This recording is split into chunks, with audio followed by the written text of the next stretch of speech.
Chapter 3298. Hearing Meng Yu's explanation, Lin Shui still frowned. Big brother Meng Yu, since you've been guarding this place for 1,000 years, why didn't you send someone to guard this place? Then why didn't you know when someone broke into this cave? Ah! Meng Yu was at a loss for words and asked tentatively, little sister Shui, how did you know someone broke into this cave? What happened? Did someone disturb Uncle Lin and Uncle Lin's rest? Lin Shui nodded with a gloomy face and said in a resentful tone, I don't know which bastard broke into this cave and destroyed my parents' tombs. Her tone was cold and full of hatred and killing intent. The corners of Meng Yu's eyes twitched and the fingers of his hands, hidden in his sleeves, trembled a few times. His face was full of indignation and he shouted with righteous indignation, preposterous! How can there be such a person? Doing such a cruel and vicious thing? No matter what hatred there is, the dead are already dead. You shouldn't take your anger out on the tombs of the dead, Lin Shui said expressionlessly, as long as I find the culprit, no matter who it is, I will tear them to pieces and burn their bones to ashes. Yes.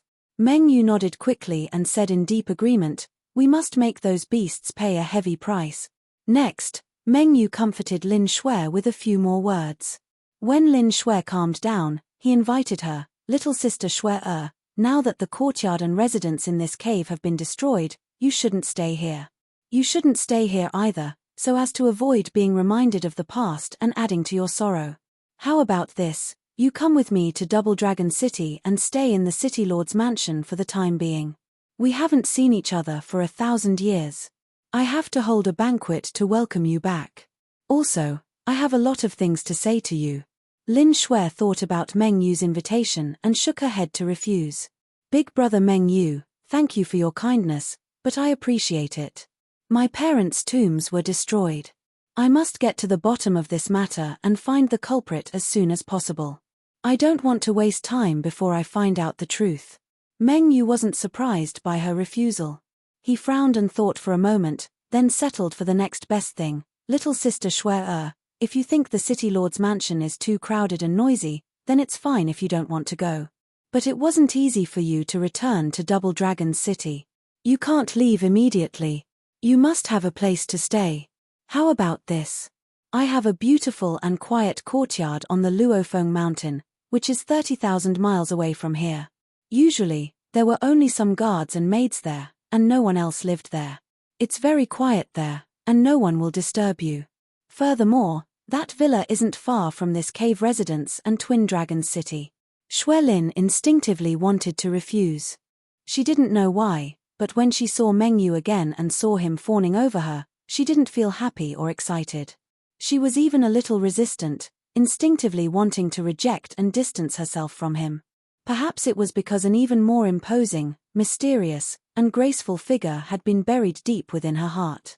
Compared to that figure, all the young geniuses in the world paled in comparison. However, Meng Yu saw that she was silent and seemed inclined to refuse, so he added, little sister Shui, don't you want to investigate the destruction of Uncle Lin's tomb? Don't you want to find the culprit as soon as possible and cut him into pieces? You've just returned and are unfamiliar with Double Dragon City and the entire empire. Plus, you're alone without any helpers. How can you investigate the truth and find the culprit? You can stay in the courtyard on the Luofeng mountain, and I'll do my best to help you collect clues and investigate the truth. Also, I'll transfer a large number of experts and guards for you to order. Hearing these words, Shui Lin hesitated. Originally, she had helpers. Shui Huan, Gold Left Emissary, and Blood Dragon Right Emissary were all loyal to her. However, she had quietly left the divine worship alone without alerting them. It was indeed very inconvenient to investigate the clues and find the culprit. After thinking for a moment, Shui Lin nodded and agreed. All right, since Big Brother Meng Yu is so kind to help, it would be impolite for me to refuse. This matter is of utmost importance to me. I hope Big Brother Meng Yu can help me. As she spoke, Shui Lin cupped her fists and bowed solemnly to Meng Yu. Meng Yu smiled and hurriedly reached out to hold her arm, helping her up. Little sister Shui, please get up quickly. I can't accept such a big bow. You and I grew up together and have been close since childhood. It's my duty to help you. How can you treat me like an outsider? Shui Lin only squeezed out a smile and didn't say anything.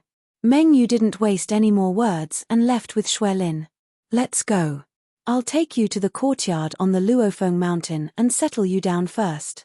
Then, Meng Yu took Shui Lin and left the Lin residence under the escort of 4 guards. The group flew across the sky at lightning speed and arrived at the Luofeng mountain 30,000 miles away. There was indeed a simple and dignified courtyard on the peak of the mountain. It was called the Perching Phoenix Courtyard. The courtyard was exquisitely built and was protected by many monarch-level divine formations. It looked very majestic. Just as Meng Yu had said, this courtyard was extremely quiet, and its divine energy was rather abundant. Usually, there were only 20 guards and 6 maids here. No one else lived here. After the group entered the Perching Phoenix Courtyard, many guards and maids rushed over and bowed to Meng Yu. Meng Yu said with a dignified face, "Miss Shui is my best friend. From today onwards, she will live here. You must serve Miss Shui like how you serve me. You must not neglect her. Otherwise, I will punish you severely and will not tolerate it." The 20 guards and 6 maids all said yes in unison. Their attitudes were extremely respectful. Then, Meng Yu said to Shui Lin, "Little sister Shui, you can live in the main courtyard. If you need anything, just let them know. If you need anything, you can send me a message or tell the servants." He warned Shui Lin, then turned and left with the 4 guards. Shui Lin said thank you twice and watched him leave. Then, under the guidance of the maids, she went to the main courtyard to rest. At this time, Meng Yu walked out of the gate of the courtyard with the guards. He turned his head and looked at the gate of the courtyard. A meaningful smile appeared on his face and a cold light flashed in his eyes. The guard following behind him cast an inquiring look at him and transmitted his voice to ask, "City Lord, shall I return to the city now to gather people and immediately surround the Perching Phoenix courtyard?" Meng Yu waved his hand and said with a smile, "Don't be so impatient. You will alert the enemy. She has just suffered a heavy blow and her mind is not stable. Her whole mind is on revenge. She will not think too much. I will go back to the city now and personally send a message to the Imperial Advisor to report the situation. When the Imperial Advisor comes here, I will have done a great service." Chapter 3299. Late at night.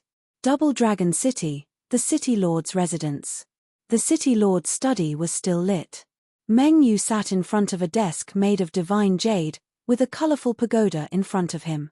A transparent crystal was embedded at the top of the pagoda, shining with a dazzling white light that formed a light screen in the air.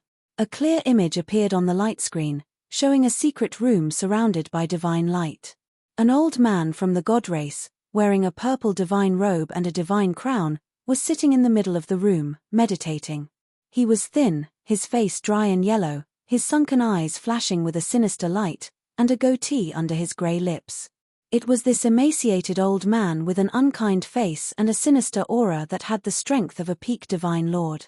Moreover, Meng Yu's attitude towards this old man was very respectful.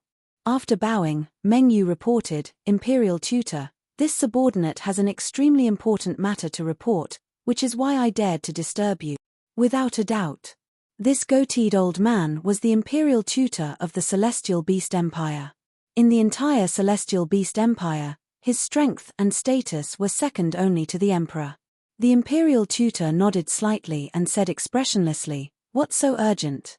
Meng Yu smiled and explained, "Imperial Tutor, for nearly 1,000 years, this subordinate has kept your orders in mind and sent people to monitor the Lin family's residence.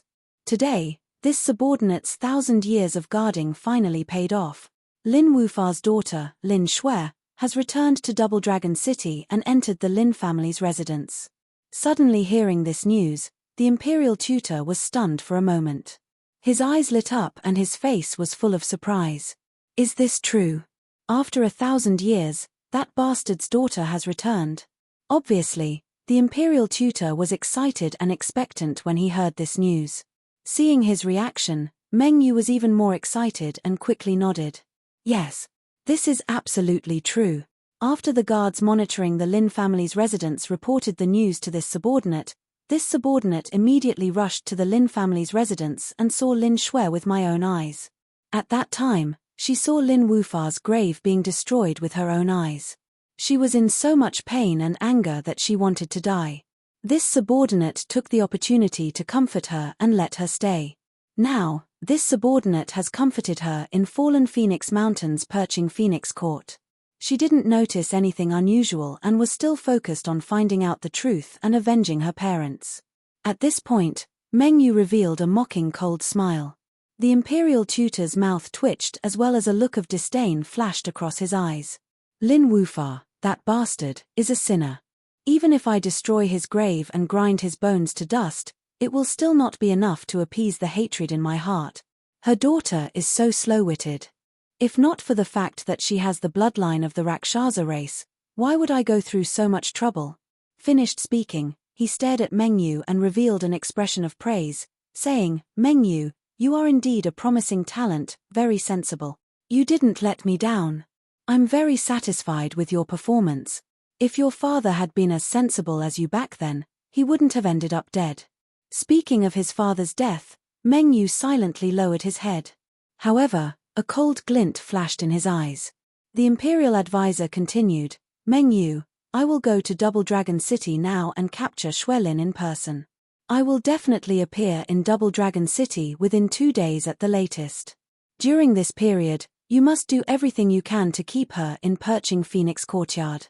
If she realizes that something is wrong and wants to escape, you should know what to do. Meng Yu quickly saluted and said, Please rest assured, Imperial Advisor. I will do whatever it takes to keep her here. I will definitely hand her over to you. The Imperial Advisor revealed a satisfied smile and nodded, saying, Very good. Meng Yu, with your strength and talent, it is a waste of your talent to only be a governor. After this matter is half done, you should prepare to be promoted to a princess. Although Meng Yu was already mentally prepared, he knew that he would be rewarded by the Imperial Advisor for his great contribution. However, when he heard the words promoted to a princess, he could not help but tremble, and his heart skipped a beat. He took a deep breath and forcefully suppressed his excitement. He bowed deeply and said, Thank you, Imperial Preceptor. I'm willing to serve you loyally until death. Ha ha ha. You are worth teaching. The Imperial Advisor laughed with satisfaction and waved his hand to remove the communication array. Suddenly, the white light screen in front of Meng Yu disappeared. The crystal at the top of the pagoda also returned to its calm and dim state. Meng Yu put away the pagoda and looked at the night sky outside the window with a smug look. He muttered to himself, Father, although I have already investigated and found out that your death was related to the Imperial Advisor, I can only pretend that I did not know and accept the Imperial Advisor's invitation to be his lackey. I do not have the strength to deal with him. Once I reveal the truth, he will easily kill me. Moreover, the biggest culprit is Lin Wufa. If he did not make such a huge mistake, how could you be implicated? Now, I have sacrificed Lin Wufa's daughter in exchange for the Imperial Advisor's trust and support. Don't worry, I will secretly accumulate power and plan for thousands of years. One day, I will seize the opportunity to eliminate the real culprit. Meng Yu secretly clenched his fists, and his eyes and tone became firm. Unknowingly, 2 days passed in a flash. In these 2 days, Twin Dragon City was not very peaceful. Although Lin Shui lived in the Phoenix Perching Court, she did not rest for a moment. After calming down for a night, she began to investigate the destruction of her parents' tombs. It was inconvenient for her to move alone and she did not know the situation of the Celestial Beast Empire. Therefore, she asked Meng Yu for help and borrowed a large number of experts and guards. Meng Yu enthusiastically helped and personally led a large number of people to investigate around Twin Dragon City. There was strength in numbers. In just 2 days, Meng Yu found a large number of clues and traces. Although hundreds of traces and clues were presented to Lin Shui, they were confusing and specious. For a moment, she did not know where to start and could not tell whether the clues were true or false. But these were the clues that Meng Yu had painstakingly collected with the help of thousands of people. No matter what, she had to thank Meng Yu for his help. She decided to go to the Lin family's cave and personally investigate some clues. Then, She would spend some time and effort to eliminate the useless clues. When she had summarized the useful clues, she would investigate and verify them one by one. At the same time, 3 days passed. Chao Qingyu steered the divine ship and waited outside Twin Dragon City for 3 days, but Lin Shui did not return. According to the agreement between Lin Shui and him, when the time was up and Lin Shui did not return, he did not need to wait any longer and should leave. Chapter 3300. It was morning again, when the sun rose. The azure jade divine ship was hidden in the clouds, floating quietly. Chao Qingyu sat in the cockpit. He had been meditating for 3 days. At this moment, he opened his eyes and looked at the sky outside the window. Thousands of miles away, the ancient city bathed in the morning sun, looking peaceful and peaceful. Chao Qingyu sighed and muttered to himself, 3 days have passed, but Lin Shui still hasn't returned. Is she in trouble? Or is she not planning to come back? According to the agreement, I should leave on the divine ship. Although he said that, Chao Qingyu felt that it was inappropriate for him to leave just like that. However, he was not familiar with Lin Shui and had no reason to look for her. After hesitating for a moment, he made up his mind and made a decision. No matter what, I have to tell young Master Tianxing about this and let him make the decision. After all, Lin Shui is his friend and also his follower. Thus, Chao Qingyu got up and left the cockpit, rushing to the secret room where Ji Tianxing was in seclusion. Standing outside the secret room, he waved his hand and sent a stream of divine power into the door of the secret room. Suddenly, the secret room flickered with divine light and made a special sound. This was Chao Qingyu knocking on the door to wake Ji Tianxing up. Ji Tianxing stayed in the Jiutian 10 Absolutes Tower and was cultivating in the distorted spacetime. However, he still left a trace of divine consciousness to pay attention to the movements in the secret room. This was to prevent any unexpected events. If Chao Qingyu urgently knocked on the door, he would wake up immediately. Swoosh! Ji Tianxing, who was cultivating in seclusion, sensed Chao Qingyu knocking on the door. He stopped cultivating and opened his eyes. Only a few days had passed since he started cultivating in seclusion, but he had already cultivated for a year. In this year, his injuries had recovered 80%. He looked full of energy and nothing unusual. Swoosh! With a flash of divine light, Ji Tianxing left the divine tower and appeared in the secret room. He waved his hand and unleashed a burst of divine power to open the door of the secret room. Chao Qingyu hurriedly walked into the secret chamber and came before him. He cupped his hands and said, "Young Master Tianxing, I apologize for disturbing your cultivation. However, there is something I must tell you. Please make a decision." Ji Tianxing waved his hand and said calmly, "You don't have to apologize. I believe that you must have come to me for something. Tell me, what happened?" Chao Qingyu didn't beat around the bush and said straightforwardly, 3 days ago, I was passing by Double Dragon City on my ship. Miss Lin Shui suddenly came to me and asked me to wait here for her for 3 days. It's up to young Master Tianhang to decide whether to leave or stay. In just a few sentences, he explained the cause of the matter. After Ji Tianxing heard this, he immediately frowned and revealed a thoughtful expression. Celestial Beast Kingdom? Double Dragon City? I remember now, Xuelin's hometown is the Celestial Beast Empire. This Double Dragon City should be her hometown and home. Chao Qingyu also came to a realization and said with a nod, I understand. Miss Lin Shui will be leaving the Tianbei region and even the boundless heaven continent with you. She knows that it will be very difficult to have a chance to return to the Tianbei region, to her hometown in the Celestial Beast Empire. Therefore, when passing by Double Dragon City, she decided to go back and take one last look. But, even if she revisited her old place, 3 days' time was also enough. Now that she hasn't returned yet, I'm afraid that she encountered some trouble. Ji Tianxing nodded his head in agreement and said, Amen, you guessed right. She must have encountered some trouble. Otherwise, she wouldn't have not returned until now. You don't know, her background and experience are somewhat complicated. It can't be explained clearly in a few words. While talking, Ji Tianxing brought Chao Qingyu out of the secret chamber and was about to leave the divine ship. Divine King Qingyu, you make a trip with me. We'll go find Xuelin and see what's going on with her. Chao Qingyu naturally agreed and hurriedly followed Ji Tianxing out of the divine ship. Arriving in the sky, he cast a spell to put away the divine ship and followed Ji Tianxing to Double Dragon City.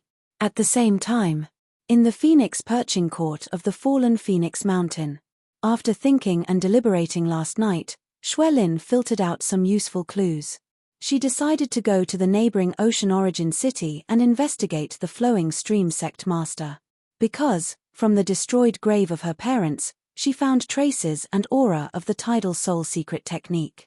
And this Tidal Soul Secret Technique was only cultivated by a very small number of divine emperors. It was said that the flowing stream sect master of Ocean Origin City had mastered this technique and was very skilled. Xuelin decided to go to Ocean Origin City and try to sneak into the flowing stream sect to secretly investigate this matter. However, as soon as she left the main courtyard, 8 armored guards with swords came up to her and followed her closely. Seeing this scene, she stopped and frowned. She said with a displeased expression, "I'm going out to do something. You don't have to follow me today. Stay in the Phoenix perching court." However, the 8 guards turned a deaf ear to her words and continued to follow her closely. Xuelin was a little angry and shouted coldly, "Are you deaf? Didn't you hear what I said?" Seeing her angry, the guard captain bowed and explained, "Miss Lin, we are under the orders of the city lord to protect you at all times. We dare not slack off. Furthermore, the city lord has instructed that if you have any matters to attend to outside, feel free to let us know." Although the captain of the guards spoke politely and was very respectful to her, Lin Mengya knew that she was not a woman. But Xuelin was not stupid. She immediately sensed that something was wrong. She gloomily stared at the guard captain and sneered, "You are so loyal to Mengyu's orders. Are you here to protect me or to monitor me? What does Mengyu mean? Does he want to put me under house arrest in the Phoenix perching court and not allow me to go out?" The guard captain quickly bowed and apologized, "Please calm down, Miss Lin. The city lord did not mean this. Things are not what you think. Go away." Without waiting for the guard captain to finish, Xuelin angrily shouted and turned to fly out of the gate. But what she did not expect was that the gate, which was originally open, quickly closed with a bang. The bronze gate flashed with divine light. It was obvious that the defensive array was activated. At the same time, the 12 guards guarding the gate quickly rushed over and blocked her way. Seeing this scene, Xuelin's expression became even colder. She sneered, "Ha ha ha. Just as I expected. Mengyu is unaccountably solicitous. He really has other intentions. Who would have thought that after 1,000 years, things would remain the same but people would change? Once the most trustworthy friend, now you want to fight?" As she spoke, her right hand lit up with dark red bloodlight. A long, narrow, sharp demon knife appeared. She glanced at the 20 guards around her and shouted with a face full of contempt, "You want to stop me with these small fries? You overestimate yourselves." Chapter 3301. Seeing Lin Shui gripping the demon blade, her expression cold, her entire body emitting a shocking killing intent. Those 20 guards' hearts were all in their throats. They all drew their swords and sabers, staring at Lin Shui with full vigilance. They were all celestial deity realm 8th or 9th level strength. Facing Lin Shui, a high-rank celestial lord, they felt apprehensive from the bottom of their hearts. But they had a mission on hand. Even if they knew that they were no match, they absolutely could not shrink back. Of course. These guards were not stupid. They had long secretly sent out a message, informing Mengyu. What they had to do now was to stall for time as much as possible and wait for Mengyu to arrive. The guard captain cupped his fists at Lin Shui again and said in a sincere tone, "Miss Lin, you really misunderstood. We absolutely have no ill intentions. We're just following orders. If you have any misunderstanding, please don't be anxious. When the city lord arrives, we'll explain to you face to face. How about it? We're just guards of the city lord manor, insignificant lackeys. You're a magnanimous person, why make things difficult for us?" The guard captain's desire to live was very strong. But Lin Shui did not fall for it at all. "Misunderstanding? You guys closed the manor's gates, activated the defensive divine array, and pointed your swords at this lord. You call this a misunderstanding? Enough nonsense. This lord will give you guys two choices now. Either retreat and open the manor's gates, or die under this lord's blade. When her voice faded, surging divine power accumulated in Lin Shue's body. The demon blade in her right hand also released a dazzling bloodlight, seething with killing intent. The 20 guards were instantly terrified. Each and every one of them had a bitter expression, gripping their swords tightly. The Kenshin soldiers. The guard captain swallowed a mouthful of saliva. Forcefully suppressing his worry and fear, he braced himself and persuaded, Miss Lin, you mustn't be rash. Unfortunately, Lin Shue's patience was already exhausted. Without waiting for the guard captain to finish, she waved the demon blade, slashing out several dozen streaks of blood-colored blade light, exploding out like a hurricane. Swoosh! In an instant, several dozen streaks of blood-colored blade light erupted in the courtyard like a tornado, engulfing the 20 guards. Only to hear swoosh, swoosh, swoosh, swoosh sounds of air tearing sounded one after another. Those 20 guards let out shrill and ear-piercing screams and were immediately minced into pieces. A rain of blood filled the sky. Severed limbs were scattered around the courtyard, filling the air with a pungent smell of blood. In the blink of an eye, the 20 guards were smashed into pieces. They were all dead. In a fit of anger, Xuelin only used one move to kill them. In a few houses and corridors not far away, several maids saw this scene and their faces turned pale with fright. They screamed and fled in all directions. But Xuelin did not pay attention to them. She walked through the blood rain and walked to the gate of the manor. She held the bewitching blade tightly and raised her hand to slash at the door. Boom! The 30-meter-long scarlet saber light struck the door with a loud, muffled sound. Above the sturdy and heavy bronze gate, dazzling 5-colored divine light shone, forming a huge wall of light. The blood-red saber light failed to strike the bronze gate, but was blocked by the light wall. The light wall trembled violently dozens of times, flashing with divine light, but it didn't shatter or crack. It was still safe and sound. Xuelin stared at the light wall and observed it carefully for a moment.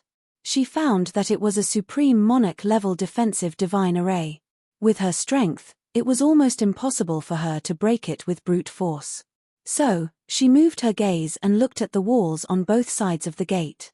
Although the defense of the gate was strong, she didn't have to go through the gate to leave the perching phoenix yard. Swoosh!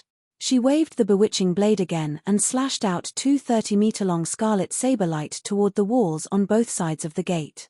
With 2 loud bangs, the walls of the courtyard also lit up with 5-colored divine light, and a thick light curtain appeared. Swoosh!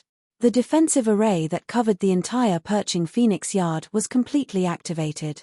A 10,000-meter-wide 5-colored light wall covered the entire manor like a sky curtain.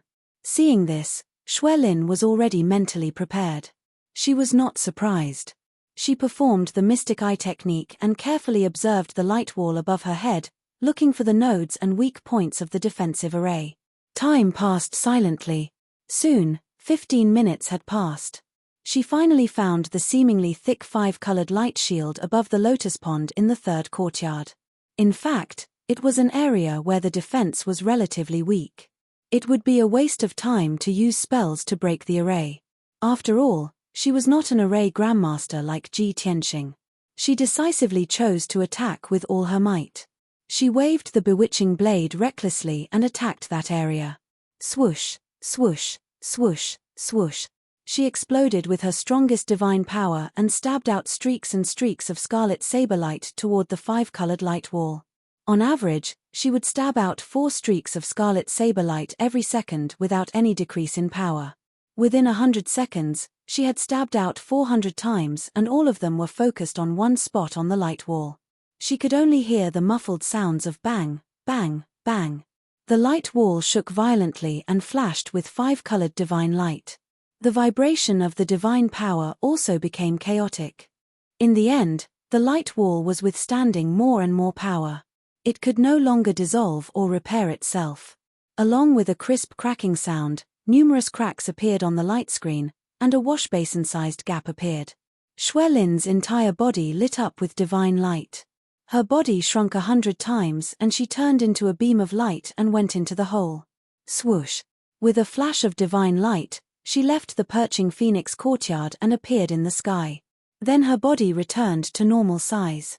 She held the bewitching blade and flew away. Since there was a problem with Meng Yu, she would not stay, nor would she question Meng Yu.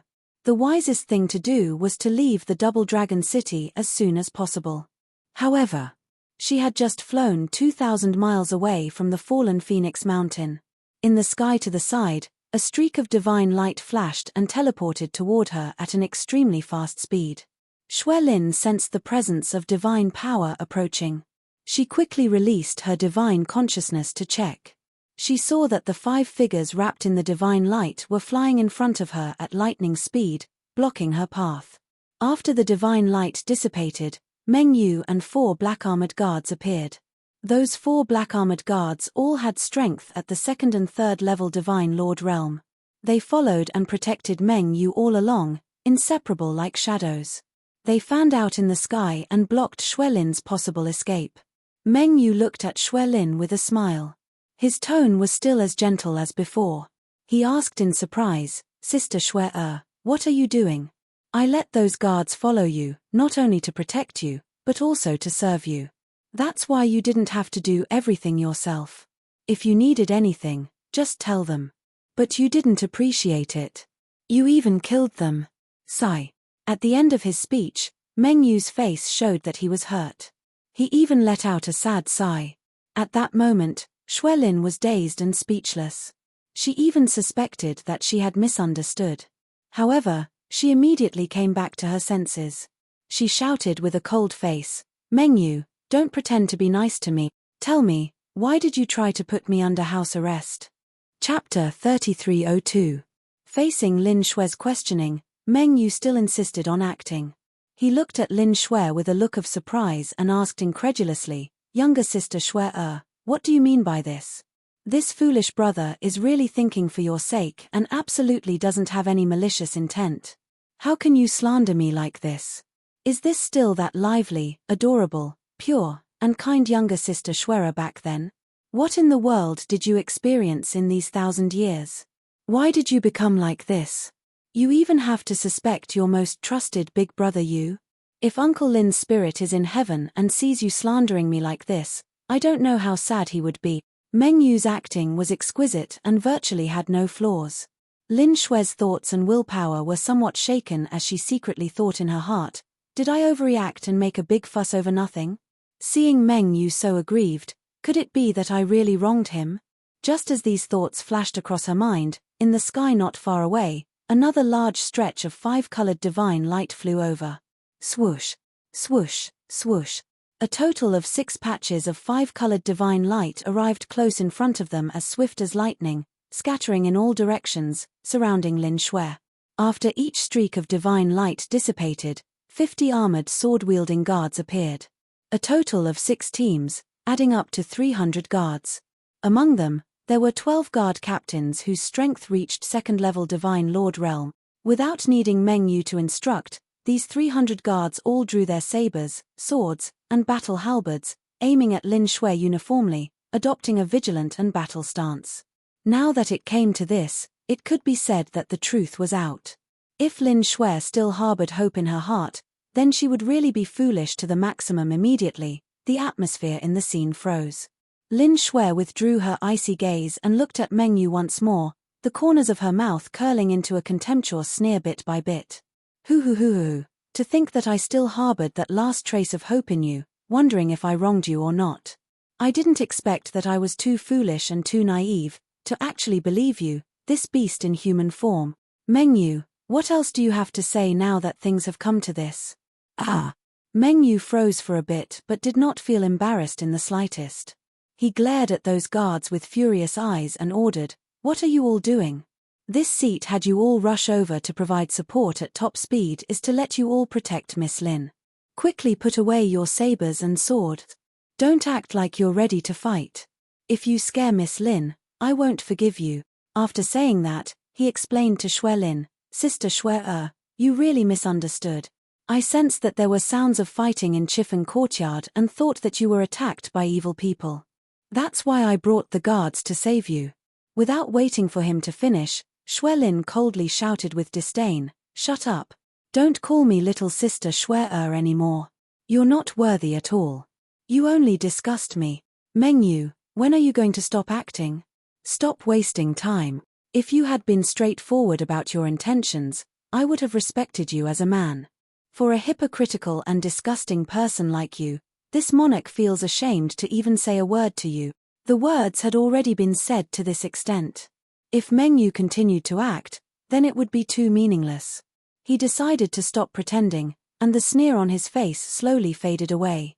What replaced it was an ice-cold face and a pair of indifferent eyes filled with hatred. "Lin Shui, did you know? In order to wait for this day, I have waited for more than 1,100 years. Hao Tian still cares for me after all. You disappeared for more than 1,000 years and returned to Double Dragon City. Did you know? Since your father was killed, you chased after Lin Shan. Not long after you left Double Dragon City, something happened to my father. Do you know why my father was so kind-hearted and never caused trouble, but he was killed for revenge?" Seeing that Mengyu had removed his hypocrisy and revealed his true colors, Shui Lin's heart finally calmed down. At least, she could deal with this matter calmly and decisively without worrying about their previous relationship. "Why? Are you trying to say that your father was killed by his enemy and had something to do with my father?" Shui Lin stared at Mengyu coldly and sneered, "Ha ha ha. If you say so, then you can always find a pretext to condemn someone. Ha ha ha ha." Mengyu immediately raised his head and laughed, his voice filled with sadness. "That's right. Not only did it have something to do with your father, but your father was the culprit." The sneer on Shui Lin's lips deepened, and she said indifferently, "Is that so? Then I'd like to hear what happened." Mengyu's eyes were filled with hatred as he glared at her. "Because your father, Lin Wufa, betrayed his sect, and even abducted the descendant of an ancient hidden clan. He knew that his sins were grave, but he did not repent and fled to the celestial beast kingdom to live in seclusion. He knew that he had committed an unforgivable mistake and would be killed by his sect and the hidden clan sooner or later. His closest relatives, disciples, and friends would all be implicated. But he hid all this and still called my father his brother. In the end, he was killed by his own disciple and even caused my father's death. Don't you think his sins were so grave that his death was not to be regretted?" After hearing Mengyu's words, Shui Lin was stunned. Her eyes widened, revealing a look of disbelief and shock. For a moment, she was speechless. Mengyu grinned coldly and said in a mocking tone, "Ha ha. Back then, he betrayed his sect and killed his own master, then escaped from his sect. Who would have thought that good and evil would be repaid, and the heavens would have reincarnation? In the end, he died at the hands of his most valued disciple. This is retribution." Shui Lin gradually came back to her senses and glared at him fiercely. She asked in a low voice, "You said that my father betrayed his sect and betrayed his sect? And abducted the successor of a hidden clan?" "That's right." Mengyu nodded, his tone firm. "I don't believe it. You're talking nonsense." Shui Lin shouted coldly. "Ha ha." Mengyu sneered contemptuously. Lin Wufa's sect is one of the top 10 sects in the Yunyang region, the famous Dharma sect. And his master was the elder of the Dharma sect back then, the famous Yonghe celestial lord. As for the successor of the hidden clan, she was the daughter of the ancient Rakshasa tribe, your mother, Sho Yangyun. Mengyu's tone was resolute and firm. Moreover, he had said it with a name. Shui Lin frowned, her pupils constricting as a cold light flashed in her eyes. What Yunyang region, Dharma sect, and Yonghe deity? She did not know anything about them. But she knew that her mother's name was indeed Sho Yangyun. Moreover, her mother's appearance were indeed very enchanting and beautiful, different from the ordinary divines. Not only was her mother's temperament special, her bloodline seemed to be very rare as well. Her father, Lin Wufa, was very obedient to her mother, taking care of her and pampering her to the extreme. In the past, Shui Lin did not know the reason and only thought that her parents had a deep love for each other and were a rare immortal couple. Now that she heard Mengyu's words, She knew that her parents' identities were complicated and there was more to it than meets the eye. Chapter 3303. Seeing that Lin Shui was silent, her expression complicated. Meng Yu's sneer deepened, and the hatred in his eyes deepened. Lin Wufa was so cruel and despicable. He hid it from everyone and caused the deaths of your mother and my father. He deserved to die. Do you know why Lin Shan wanted to kill him? Stealing your father's dragon sword phoenix saber technique was only one of the reasons. More importantly, Lin Shan inadvertently found out about your father's true identity, and the disaster your father had caused. Shut up. Lin Shui's anger had reached its peak, and she shouted with a cold face, interrupting Meng Yu. Her eyes were bloodshot as she glared at Meng Yu and asked, "You took your anger out on my father for your father's death. So, you sneaked into the Lin family's cave and destroyed my father and mother's tomb?" Meng Yu sneered, "No, it was someone else who destroyed your father and mother's tomb. I was only leading the way for them. Moreover, your father's sins were grave. How could destroying his tomb resolve their hatred? Not only did they destroy your father's golden coffin, but they also dug out his body and burned his bones to ashes. Ha ha ha ha, you must be very angry, right? Is your hatred so great that you want to know who the murderer is and cut him into pieces?" Lin Shui's heartbeat accelerated, and her breathing became rapid. Her eyes were bloodshot, and her whole body was burning with a dark red flame of murderous intent. She glared at Meng Yu with venomous eyes, and shouted angrily, "Meng Yu, tell me, who is the murderer? If you know your wrongs and can change, maybe I will spare your life. Otherwise, I will cut you into pieces as well." Meng Yu did not take Lin Shui's threat to heart. He was also immersed in anger and resentment. His face was twisted with a cold smile. "Ha ha ha. Lin Shui, do you know? Although my father was killed, I found out the murderer's identity. But the other party's status was too high, and his power was too strong. In order to save my life, I could only pretend not to know and rely on him, enduring the humiliation to survive. In these 1,000 years, do you know what kind of torment I have endured? And all of this is thanks to your father." Lin Shui suppressed her boiling anger and killing intent and continued to ask, "No matter what, the dead are gone. You shouldn't have done such a thing. Moreover, there's more to my parents than meets the eye. It's definitely not what you're saying. I believe that my father is definitely not someone who would betray his master. There must be a misunderstanding here. Ha ha ha ha." Meng Yu laughed disdainfully and shook his head repeatedly, disdaining to explain. Shui Lin continued to hold back her anger and asked in a deep voice, "My father passed away a long time ago, and now even his remains are gone. You've taken refuge with your father's murderer, and now you're trying so hard to keep me here. What are you trying to do? Could it be that you still want to capture me and hand me over to your father's murderer in exchange for merits and rewards?" Meng Yu's expression was ferocious as he sneered, "Why not? Judging by the time, that lord should be here by now." Shui Lin frowned and immediately understood what he meant. "Meng Yu, as early as 2 days ago, when you settled me in the perching phoenix courtyard, you had already leaked the information?" Of course. Meng Yu did not hide anything and sneered, "I've been waiting for this day for 1,000 years. I can't wait any longer." Shui Lin's anger and murderous intent had reached its peak, and she asked the last question. "Who is your father's murderer? Why does he want to capture me? What does he want to do?" Meng Yu's smile became even more mocking, and he said in a strange tone, "Don't worry, you won't die for sure. The big shot who wants to capture you is a relative of yours. After all, Cha Yangzi's blood flows in your body. That is the noble blood of the ancient Rakshasa race. Who would be willing to let you die?" "I see." Shui Lin gritted her teeth and said these 4 words. She did not ask any more questions. Because she knew that time was very tight, and danger could come at any time. She no longer hesitated and waved the demon blade with both hands. Blood-colored blade light filled the sky and slashed towards the 50 guards in the southeast direction. Swoosh swoosh swoosh. Blood-colored light burst out, and she turned into a blood-red light and rushed towards the group of guards. The 300 guards were full of vigilance. When they saw Shui Lin suddenly attack, they did not hesitate to cast spells and counterattack. Meng Yu and the 4 guards behind him also did not hesitate to draw their swords and attack Xue Lin with all their strength. In an instant, thousands of divine spell lights appeared in the sky and illuminated thousands of miles of the world. Violent and devastating divine power ripples spread out in all directions, blowing up a shocking hurricane.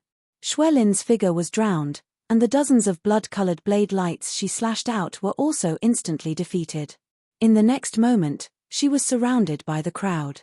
Her shield was shattered by the sky full of blade lights and sword shadows, and she flew backwards with blood spurting out of her body. Bam! Bam bam bam!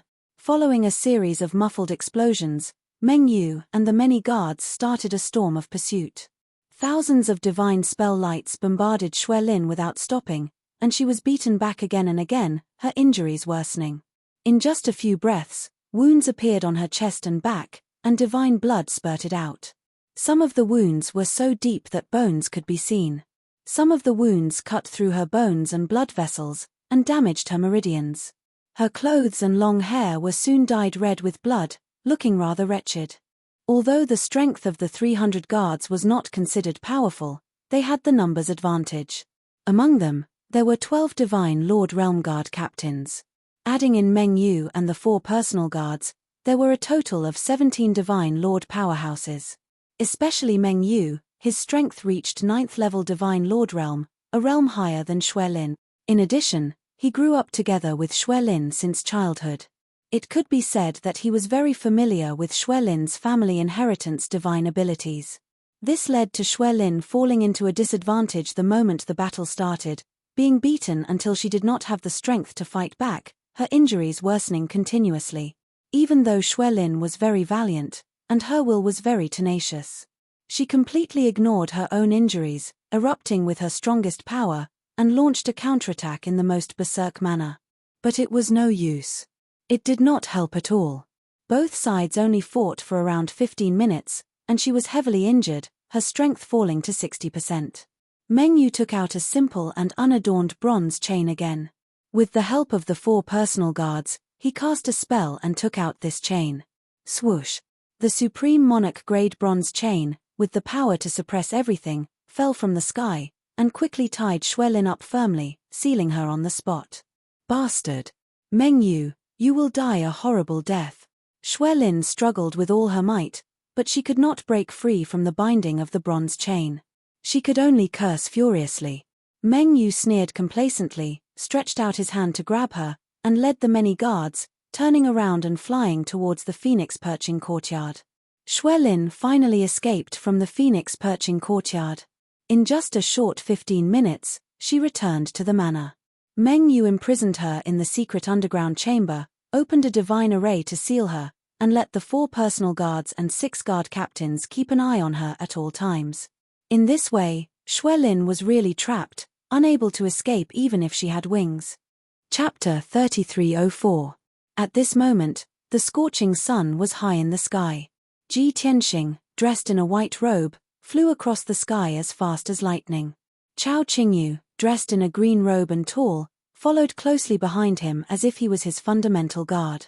Although the 2 of them had different strength realms and were far apart. However, Ji Tianxing's aura was mysterious and powerful, which made people feel fearful. As for Chao Qingyu, he tried his best to restrain his God-King aura, not revealing any energy fluctuations. On the surface, he looked ordinary and wouldn't attract any attention. Swoosh! The 2 of them flew to the sky above Double Dragon City and stopped in the clouds thousands of feet above the ground, hiding their figures.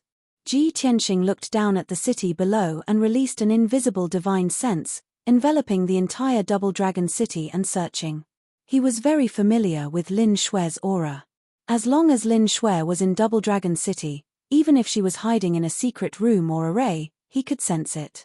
Chao Qingyu didn't stay idle either. He also used a secret technique to investigate the situation in the city. Although he wasn't familiar with Lin Xue, but he could clearly distinguish how many god clans there were in Double Dragon City and how many god monarch realm experts were hiding there. About 100 breaths later, Ji Tianxing retracted his divine sense and frowned. Obviously, he couldn't find Lin Xue's aura after searching Double Dragon City. Chao Qingyu also frowned slightly and shook his head at him. Young Master Tianxing, there are 6 god monarchs in this city, but they are all lower god monarchs. There are no upper god monarchs of the 8th stage. Ji Tianxing nodded and said, it seems that Lin Shui is not in Double Dragon City. However, Double Dragon City's territory is very big, so she might be somewhere else. Moreover, her parents settled here back then, so they must have found a paradise to build a cave residence. They definitely wouldn't live in the city. Hearing his analysis, Chao Qingyu nodded in agreement and said, we just need to search around Double Dragon City. That's the Dragon Vein treasure land where divine power gathers, and we'll be able to find Miss Lin. Ji Tianxing nodded and once again released his divine sense, extending it in all directions. Soon, everything within a 15,000-kilometer radius was enveloped by his divine sense and appeared clearly in his mind. The range of Chao Qingyu's divine sense was about the same as his, so there was no need for him to probe any further. A moment later, Ji Tianxing withdrew his divine sense and flew northwest with Chao Qingyu. To the south of Double Dragon City are forests and valleys. To the northwest are lofty mountains and peaks. The divine power there is obviously more abundant. Let's go there and see. As they spoke, the two of them flew across the sky like lightning, heading straight for the mountains in the northwest. Along the way, the two of them released their divine senses to explore the surrounding 30,000 miles, looking for clues and traces. The truth was just as Ji Tianxing had expected. The further northwest they flew, the more majestic the mountains and peaks became, and the more abundant the divine power became. The two of them crossed the mountains and flew for 100,000 miles before stopping above a mountain that was 3,000 feet tall. Ji Tianxing looked down at the giant mountain under his feet and said calmly, among the mountains in a radius of tens of thousands of miles, this place has the highest topography and the most abundant divine power. This is the Dragon Vein closest to Double Dragon City. It's very suitable for living and cultivating here. Chao Qingyu frowned slightly and asked worriedly, young master, it's true that this is a dragon vein, but we haven't found any traces or clues along the way. Could it be that we're going in the wrong direction? Or perhaps, Miss Lin is very far from here? Double Dragon City's territory is so vast. If we search blindly like this, it's like looking for a needle in a haystack. After a pause, he tried to ask, how about you try to send a message to Miss Lin and see if you can contact her? Ji Tianxing raised his eyebrows and smiled bitterly. If I could send a message to her, I would have done so long ago. Why would I wait until now? Ever since she followed me, she's been by my side and has never left. So, I didn't keep her message. Ah! Chao Qingyu was startled and smiled bitterly. If that's the case, I'm afraid we'll be in trouble. As soon as he finished speaking, Ji Tianxing suddenly frowned, and a bright light flashed in his eyes. Before Chao Qingyu could ask, he landed on the mountain peak below.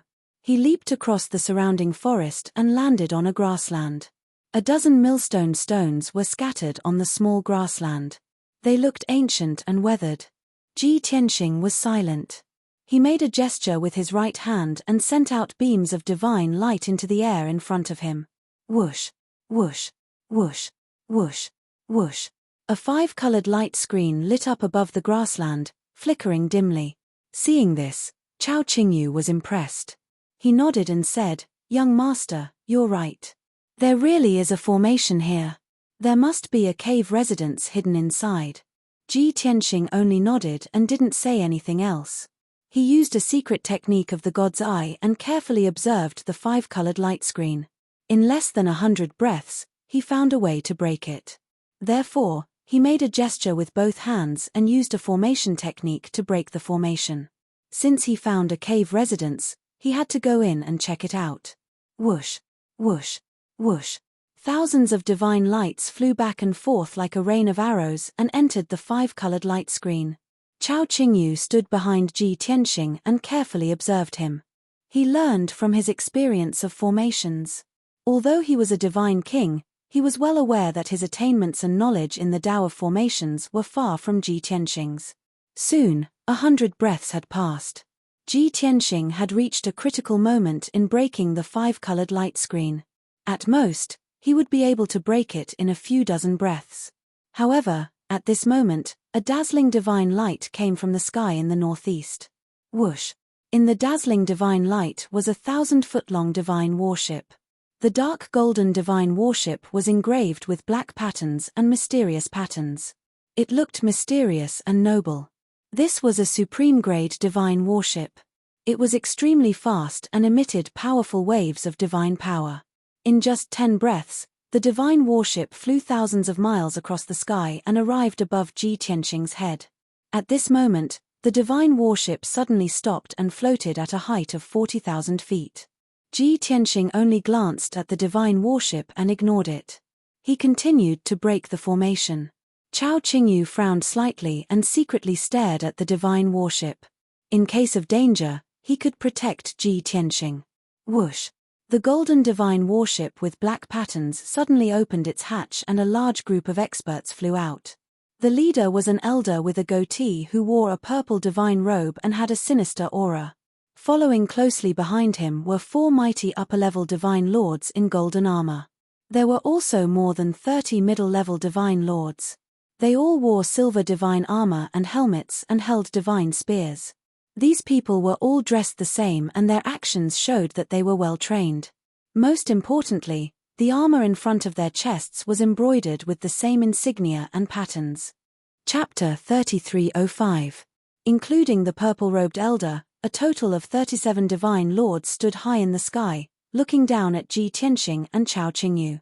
One of the golden-armored divine lords saw Ji Tianxing's actions and his expression changed. He frowned, his face dark, his eyes flashing with killing intent. He cast an inquiring look at the purple-robed elder. Seeing the purple-robed elder nod slightly, he took a few steps forward and shouted angrily at Ji Tianxing, "Who are you? How dare you behave so atrociously here?" However, Ji Tianxing did not even raise his head, ignoring his words and continuing to break the divine array. Chao Qingyu merely raised his eyelids, his expression indifferent. That high divine lord was disregarded and only felt incomparably humiliated. In his anger, he waved his hand and led the 32 middle-level divine lords to land on the mountain peak. "Bastard! I'm talking to you. Are you deaf?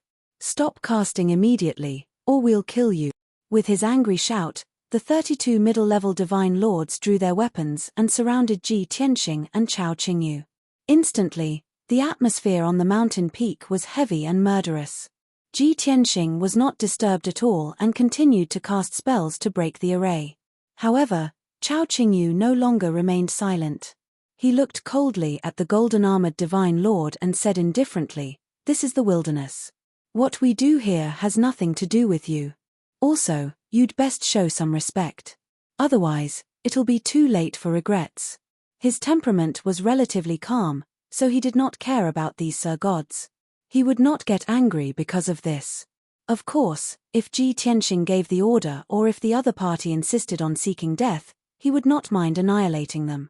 Not only did the golden-armored divine lord fail to intimidate Ji Tianxing and Chao Qingyu, he was even warned. This made him even angrier. His face twisted as he shouted coldly, "Where did this lowly brute come from? How dare you be so rude to me? Do you know who I am?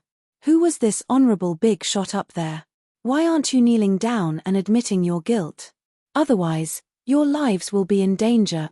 Chao Qingyu looked at him expressionlessly and said indifferently, "I don't care who you are. But you guys are too annoying." As his voice fell, he casually waved his hand as if he was swatting away a fly. However, a wild, sacred, and imperious god force suddenly burst out and swept the surroundings. The golden-armored High God Sovereign and the 32 God Sovereigns didn't even have time to react before they were swept away by the terrifying divine power. Bang! Bang bang bang! Instantly, there was a series of dull thuds as the 33 Sir Gods were sent flying by the violent divine power. All of them spat out blood as they were sent tumbling backward for over 10 miles, falling off the cliff. The golden-armored higher divine lord was stronger. After falling off the cliff, just before he was about to fall into the deep valley, he forcefully twisted his body and flew back into the sky. However, those 32 middle-level divine lords were directly knocked unconscious. Like dumplings being dropped into a pot, they fell into the deep valley with a plop sound. Instantly, Dust flew into the air around the mountain peak and the deep valley began to shake. The golden-armored higher divine lord was dumbfounded. He completely ignored his wretched appearance and continued to spit out blood from his injuries. He glared angrily at Chao Qingyu and cursed in a trembling voice, You're too audacious." He wasn't the only one stunned. Even the purple-robed elder and the 3 golden-armored higher divine lords standing in the sky were dumbfounded. These 4 experts all had the appropriate foresight and knowledge. They were definitely not reckless people. Of course, they understood how terrifying it was for Chao Qingyu to send 33 Sir Gods flying with a wave of his hand. After all, even the strongest of them, the purple-robed elder, couldn't do it. After coming back to his senses, the purple-robed elder's expression turned extremely dark and his eyes burned with the flames of anger. The other party was in the celestial demon empire but didn't know his status and authority and dared to injure his subordinates. This was simply a provocation and humiliation to him. The other 3 golden-armored high divine lords also had indignant looks on their faces. They couldn't hold back their anger and immediately stepped out, wanting to join forces to deal with Chao Qingyu. Even if they knew that they were not Chao Qingyu's match, they still had to brace themselves. However, just as the 4 higher divine lords gathered and drew their weapons at the same time, wanting to join forces to deal with Chao Qingyu, only to hear a soft swoosh. The 5-colored light screen above the grassland was finally cracked by Ji Tianxing. A gap appeared in the dim light screen, like a door. The purple-robed elder was stunned for a moment and hurriedly opened his mouth to berate, "All of you, get back here for this seat. Don't you find it embarrassing enough?" The 4 higher divine lords hurriedly stopped in their tracks and put away their weapons. They secretly heaved a sigh of relief and hurriedly retreated to the purple-robed elder's side. Not only did they not have to send themselves to death, they could also display their loyalty. This feeling was really too good. Of course, after this incident, they were even more loyal. "Go and wake up those trash. Don't embarrass this seat." The purple-robed elder ordered 2 of the higher divine lords with a black face. The 2 of them acknowledged the order and hurriedly flew to the deep valleys on both sides of the mountain peak to wake up those unconscious middle divine lords. At this moment, Ji Tianxing and Chao Qingyu had yet to enter the cave abode. The 2 of them raised their heads and looked at the purple-robed elder expressionlessly. The purple-robed elder looked down at the 2 of them and said with a dark expression, "Although your strength is extraordinary, don't forget that this is the territory of the celestial demon empire. It's better to keep a low profile when walking here. Otherwise, you will definitely not be able to move an inch." Although the purple-robed elder's words had a strong threat, he had endured it. However, this meant that he had swallowed his anger and would not continue to pester her. He was about to leave. The purple-robed elder knew that the cave abode Ji Tianxing opened was the Lin family's cave abode. He was more interested in the Lin family's cave abode because it might be useful in the future. But right now, he had more important things to do and could not waste time here. Moreover, that god race man in green robes was terrifyingly powerful and his methods were unfathomable. If a conflict really broke out, the outcome would be unbearable. Therefore, after leaving behind these harsh words, the purple-robed elder led the many divine lord guards and quickly flew over the mountain peak. The purple-robed elder was at the front and the 4 higher divine lords in golden armor followed behind him. At the very back of the group were the 32 severely injured middle-level divine lords who were still in a daze. Ji Tianxing and Chao Qingyu stood on the grass and watched the group leave. They only retracted their gazes when the group disappeared over the horizon. Ji Tianxing said with a calm expression, "This group of people is extraordinary and they are wearing standard armor. They seem well trained. From what the goateed elder said, they are most likely officials of the celestial demon empire. Qingyu, pay more attention to them and remember their divine power aura." Chao Qingyu hurriedly nodded and said, "Don't worry, young master. I've already remembered it. Furthermore, I've also detected that they flew 30,000 miles in that direction before landing outside a manor." Chapter 3306. What happened just now was just a small interlude. Ji Tianxing and Chao Qingyu did not take it to heart. The most important thing now was to find Lin Shui. Forget it. Ignore them. Let's take a look at this cave first. Ji Tianxing waved his hand and led Chao Qingyu through the gap in the light screen. Swoosh! The next moment, the two entered an alternate space and appeared on a wasteland. Looking around, it was a vast wasteland. There were only sparse weeds and scattered small trees. Further away, there were a few mountains and large forests, but they had all collapsed. It was a mess. Ji Tianxing frowned and released his divine sense in all directions, probing further into the distance. Chao Qingyu could not help but frown and muttered, "Such a harsh environment. Even the divine power is extremely thin. How can it be used as a cave to live and cultivate? Young master, I think this used to be a cave of an expert, but it was destroyed." Ji Tianxing nodded and said, "This cave is not big. It has a radius of about 10,000 miles. Let's go to the innermost part. There is something there." With that, he led Chao Qingyu and flew across the wasteland, over the collapsed mountains, and into the innermost part of the cave.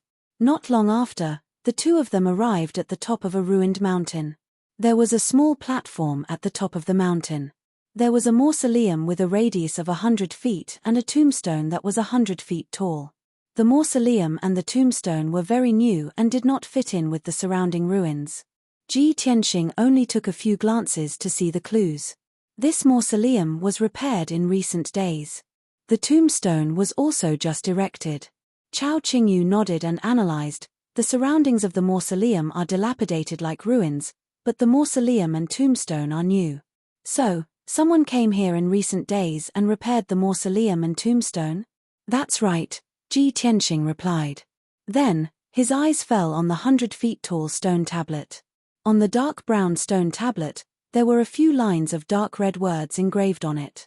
The words clearly read, "The tomb of loving Father Lin Wufa and virtuous Mother Lin." At the bottom right corner of the tombstone, there were 6 dark red words. Unfilial daughter Lin Xueli. Seeing these lines, Ji Tianxing's brows slightly relaxed. Chao Qingyu was also enlightened. He nodded and said, "Young master, we were right. This is Miss Lin's home, the Lin clan's cave residence. Miss Lin's parents were buried in this mausoleum.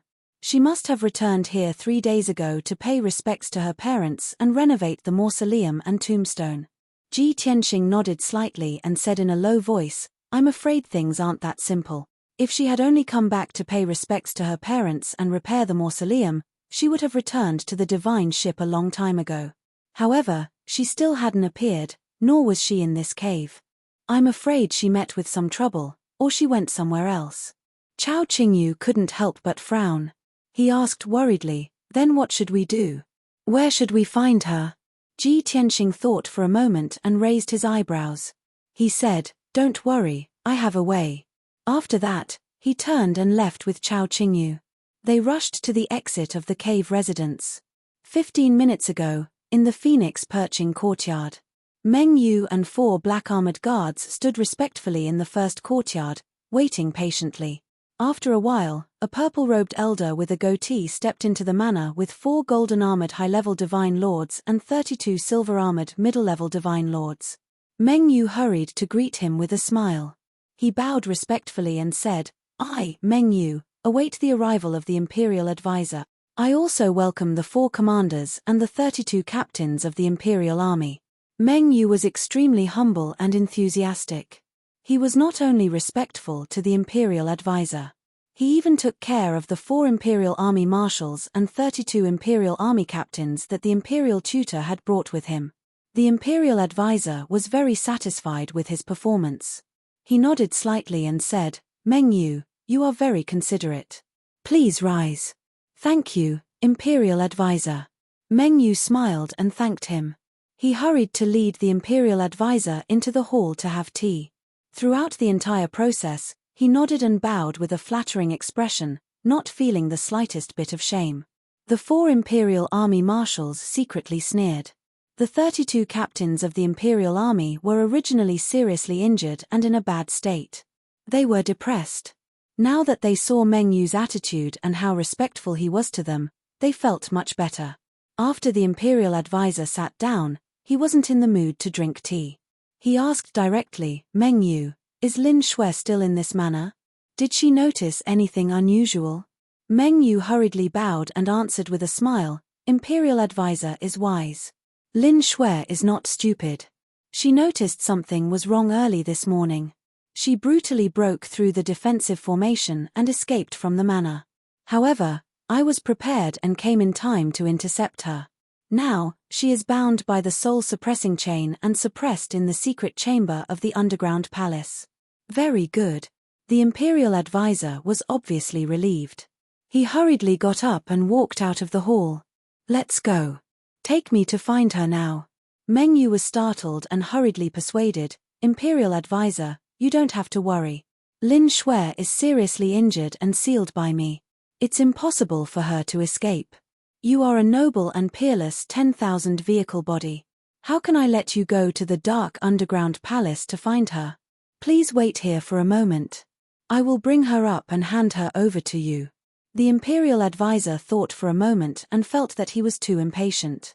He was not calm and dignified enough. So, he pretended to cough twice and deliberately put on a calm and dignified posture.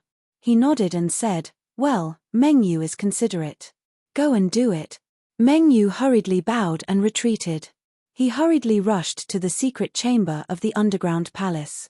In less than 100 breaths of time, he carried Lin Shui, who was covered in blood and in a sorry state, back to the hall. Plop. Meng Yu did not have any tender feelings for the fairer sex. He threw Lin Shui heavily on the ground and reported to the Imperial advisor, Imperial advisor, I have brought Lin Shui here. Please deal with her. As soon as he saw Lin Shui, the Imperial advisor's eyes were fixed on her and could not move away. Well, you can leave. He waved his hand and let Meng Yu step aside. He looked at Lin Shui with a dignified gaze. At this time, Lin Shui was tightly bound by the soul-suppressing chain. Her divine power was also sealed. She could only sit on the ground and could not resist at all. Her blue dress had long been dyed red with blood, and her long hair was draped over her shoulders, covering her face. Although she was seriously injured, she was not unconscious. She was still conscious. Hearing Meng Yu's words, she looked up at the Imperial advisor and then looked at the commanders and captains of the Imperial Guards. Imperial advisor? The Imperial advisor of the Celestial Beast Empire? Lin Shui frowned and her face was full of anger. She thought to herself, this person is a peak monarch god. There are 4 upper monarchs and 32 middle monarchs. Looking at their attire, most of them should be the elite Imperial Guards of the Celestial Beast Empire. If I fall into the hands of the Imperial advisor, even if I have great ability, I will never be able to escape. It's over, I'm dead for sure. Sword breaking the 9 heavens. Chapter 3307. Under such circumstances, Xuelin's heart was filled with sorrow and despair. The white-robed, black-haired figure in the depths of her mind became clearer and more imposing. At this moment, a thought flashed through her mind. Tianxing, if you could come in time and save me, wouldn't that be great? Of course, this thought was fleeting. She knew that it was indeed a bit reckless of her to return to Double Dragon's city. Other than Chao Qingyu, she hadn't told anyone else. Chao Qingyu wasn't familiar with her and wouldn't care about her safety. Now that 3 days had passed, Chao Qingyu must have left Double Dragon City on the divine ship. As for Ji Tianxing, he must still be cultivating in seclusion. Chao Qingyu wouldn't dare disturb him. Even if Ji Tianxing was a peerless genius, he couldn't predict the future. How could he come to Chifeng Court to save her? At this thought, only bitterness and regret remained in Xuelin's heart. At this moment, the advisor waved his hand and sent out a beam of golden light.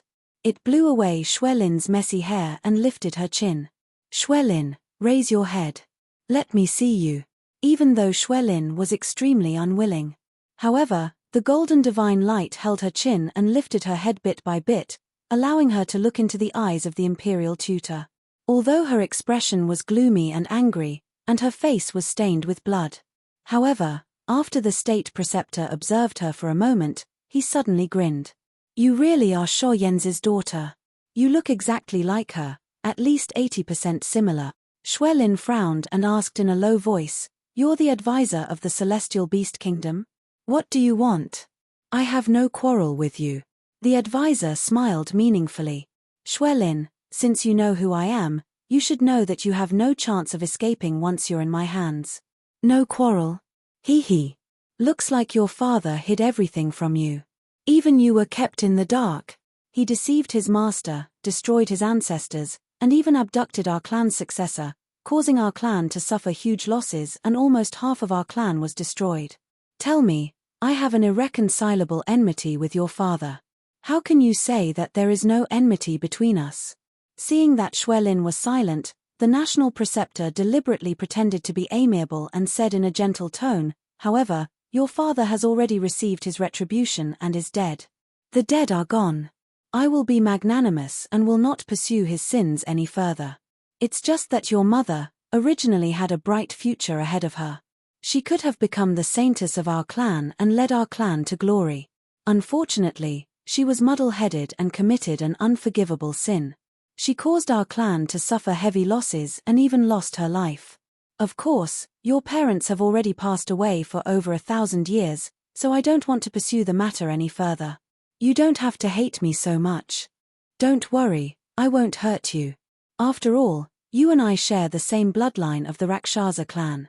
In terms of seniority, you still have to call me uncle. Xuelin was stunned for a moment, then she sneered disdainfully, Uncle? Ha ha ha. I only have father and mother. I don't have any bullshit uncle. You're even less worthy. The national preceptor's face darkened. The corners of his eyes twitched and a trace of haze flashed across his eyes.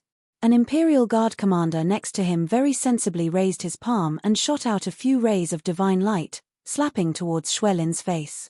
Audacious bitch. How dare you be rude to the national preceptor? Your sin is unforgivable. Slap. Slap slap. Following a few crisp slaps, Xuelin's cheeks immediately swelled and bled. Blood also flowed out of her mouth and nose. The national preceptor waved his hand hypocritically and said with a compassionate attitude, Forget it. Commander Wu, you step back. No matter how disobedient Xuelin is, she is still a disciple of our clan. How can I bear to blame her? Xuelin watched his performance and ridiculed mercilessly, Old thing, don't pretend here. It's really disgusting. You let Meng Yu capture me. What scheme do you have? Don't tell me that you want to acknowledge me as your family. That will only make people laugh their heads off. The national preceptor was so angry that his eyebrows twitched. His face was as black as the bottom of a pot. He finally understood Xuelin's character. He could only suppress his anger and said in a deep voice, I just said that you don't have to worry. I won't kill you. I came to Double Dragon City this time to take you away and acknowledge your ancestors. Bah! Xuelin said fiercely, don't be so self-righteous. My parents are dead. I have no relatives and I'm not from the Rakshasa clan. You just hate my parents but you don't have a chance to take revenge, so you take it out on me. If you want to torture me to relieve your hatred, you'd better give up. I would rather kill myself than let you have your way.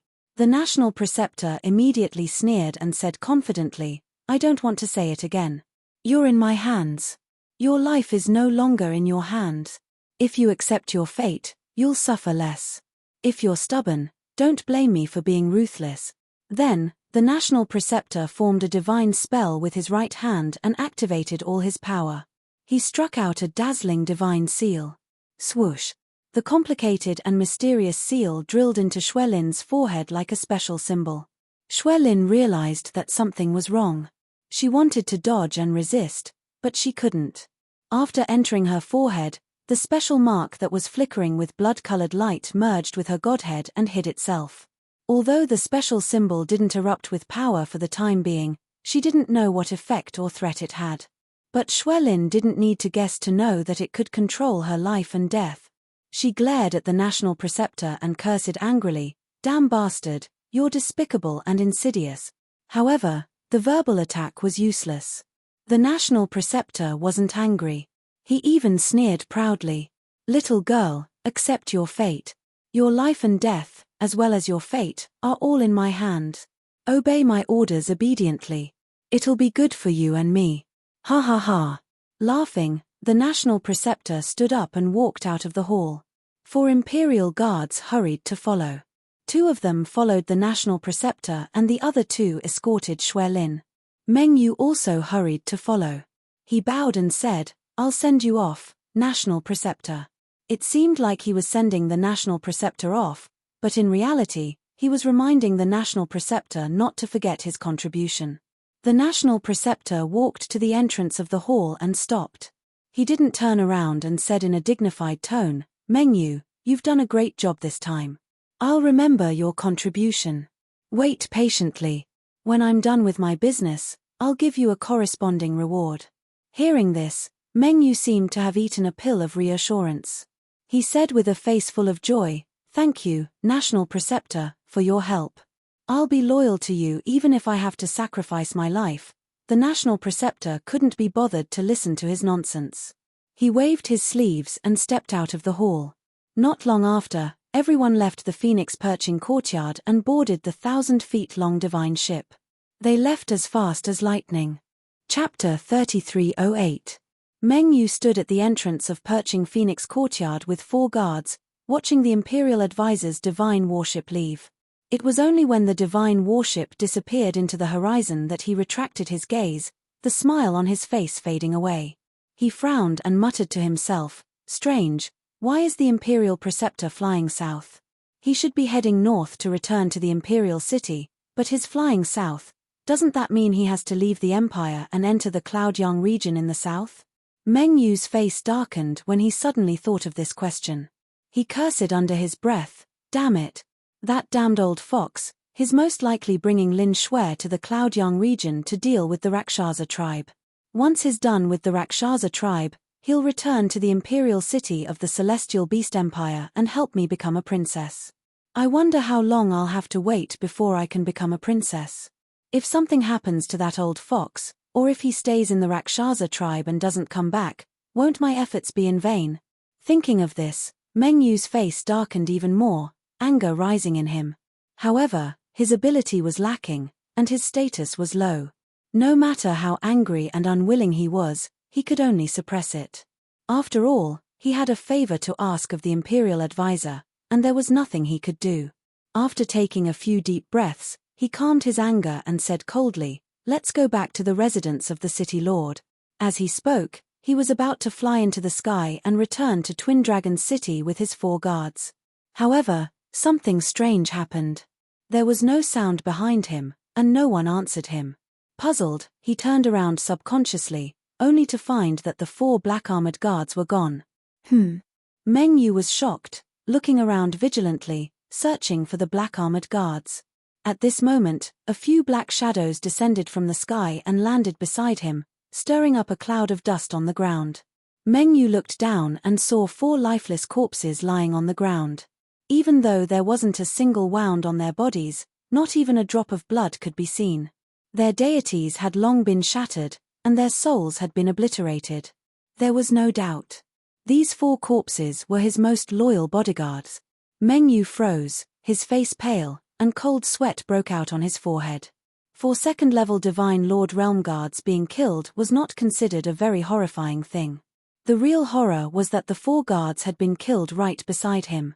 They had died without a sound, and he was completely unaware of it. From this, it could be seen how powerful the person who attacked was. Who was it? Come out. Meng Yu pulled out the divine sword with a heart full of fear, tensed up all the nerves in his body, and searched around for traces of the enemy. At this time, he saw that there were 2 figures 10 steps in front of him. One of them was a handsome young man in a white robe with a head full of black hair, and the other was a tall and ordinary-looking God Clan man. The 2 of them, one in front and one behind, stared at him expressionlessly like master and servant. Meng Yu immediately tightened his grip on the divine sword. He stared sharply at the white-robed youth and asked in a deep voice, "Who are you? Why did you assassinate my guards? I don't know you, so I don't think I have any grudges with you, right?" Without a doubt. The 2 people who suddenly appeared were Ji Tianxing and Chao Qingyu. When the 2 of them left the Lin family cave mansion, they went to Double Dragon City and sneaked into the City Lord's mansion. Ji Tianxing planned to control the Double Dragon City Lord and interrogate him for clues and information about Lin Shui. If the other party didn't know, he would order the Double Dragon City Lord to use all his power to find Lin Shui. After all, the Double Dragon City Lord was a local tyrant. He could mobilize countless spies and informants. But unfortunately, the Double Dragon City Lord was not in the City Lord's mansion. Ji Tianxing caught the housekeeper and used a little trick to interrogate the whereabouts of the Double Dragon City Lord. Knowing that the Double Dragon City Lord was in the Phoenix Perching Court, he remembered that the purple-robed elder and many imperial guards had entered the Phoenix Perching Court. So, he and Chao Qingyu hurried to the Phoenix Perching Court. The two of them hid in the dark and investigated the situation in the main hall. At that time, Lin Shui was bound by bronze chains and sat paralyzed in the main hall, covered in blood. The imperial advisor made a special mark and injected it into Lin Shui's godhead, controlling her life and death. Chao Qingyu wanted to attack decisively and force his way into the main hall to save Lin Shui. But Ji Tianxing noticed the abnormality and realized that this matter involved a lot of people and was complicated and strange. So, he and Chao Qingyu hid in the dark and continued to observe. It wasn't until the imperial advisor left with Lin Shui that he and Chao Qingyu showed up and killed Meng Yu's 4 guards. At this moment, the two of them looked at Meng Yu with cold and merciless eyes as if they were looking at a dead man. Meng Yu was intimidated by Ji Tianxing's power and felt a chill on his back. Ji Tianxing ignored him and said to Chao Qingyu, "Take him down. I'll interrogate him as we go." "Okay." Chao Qingyu nodded without hesitation and raised his right hand to grab Meng Yu. Meng Yu realized that something was wrong and teleported without hesitation, trying to escape. However, Chao Qingyu's seemingly ordinary claw locked down 100 miles of space and suppressed Meng Yu. Meng Yu couldn't move at all and his body was frozen in place. He could only be captured by Chao Qingyu. Phut, phut, phut. Chao Qingyu flicked his fingers and shot out 9 beams of godly light into Meng Yu's body. Suddenly, Meng Yu's godly body, godhead, and godly power were sealed as if he had been petrified. Other than being able to speak and think, he couldn't do anything else. Chao Qingyu took out the imperial level ship and followed Ji Tianxing into the ship. Then, he drove the ship away from the perching Phoenix Court and flew south as fast as lightning to catch up with the imperial advisor and Lin Shui. He handed Meng Yu over to Ji Tianxing and Ji Tianxing took him to a dark secret room. Plop, Ji Tianxing threw Meng Yu on the ground, then casually pulled over a divine jade chair and sat down in an imposing manner. He stepped on Meng Yu's face with one foot and looked down at Meng Yu. He said coldly, "You are the Double Dragon City Lord? I don't like to waste time. Tell me honestly, what is your relationship with Lin Shui? Why did you become the imperial advisor's lackey and murder Lin Shui? You only have one chance to answer after you think it through. If there is any falsehood, I will make you regret being born into this world." Although Ji Tianxing didn't get angry, the invisible pressure made Meng Yu very frightened and cold sweat broke out all over his body. He showed a pleading look and begged with a sobbing voice, "Senior, please forgive me. Please don't be angry. I have no enmity with Lin Shui and I don't want to harm her, but I have no choice but to follow orders." Before Meng Yu could finish, Ji Tianxing's eyes turned cold. He flicked his right hand and shot out a ball of purple fire into Meng Yu's right palm. Suddenly, his entire right palm burned fiercely and his flesh and bone turned to ashes. The incomparable pain made Meng Yu's body twitch and his face twist as he let out a heart-wrenching scream. Moreover, after his palm was burned to ashes, the purple fire didn't weaken at all and spread up his wrist. Meng Yu was tortured to the point where he wanted to die and his mind was about to collapse. Chapter 3309. In less than 10 breaths of time, Meng Yu's entire right arm was burned to ashes. The unparalleled pain and torture broke his will as he cried and begged for mercy. "Senior, please spare my life. I was wrong. I'll confess everything. Senior, please give me another chance." Fortunately, Meng Yu's divine body was sealed and he could not move. Otherwise, he would have kowtowed and begged for mercy. With a wave of his hand, Ji Tianxing kept the purple hellish fire.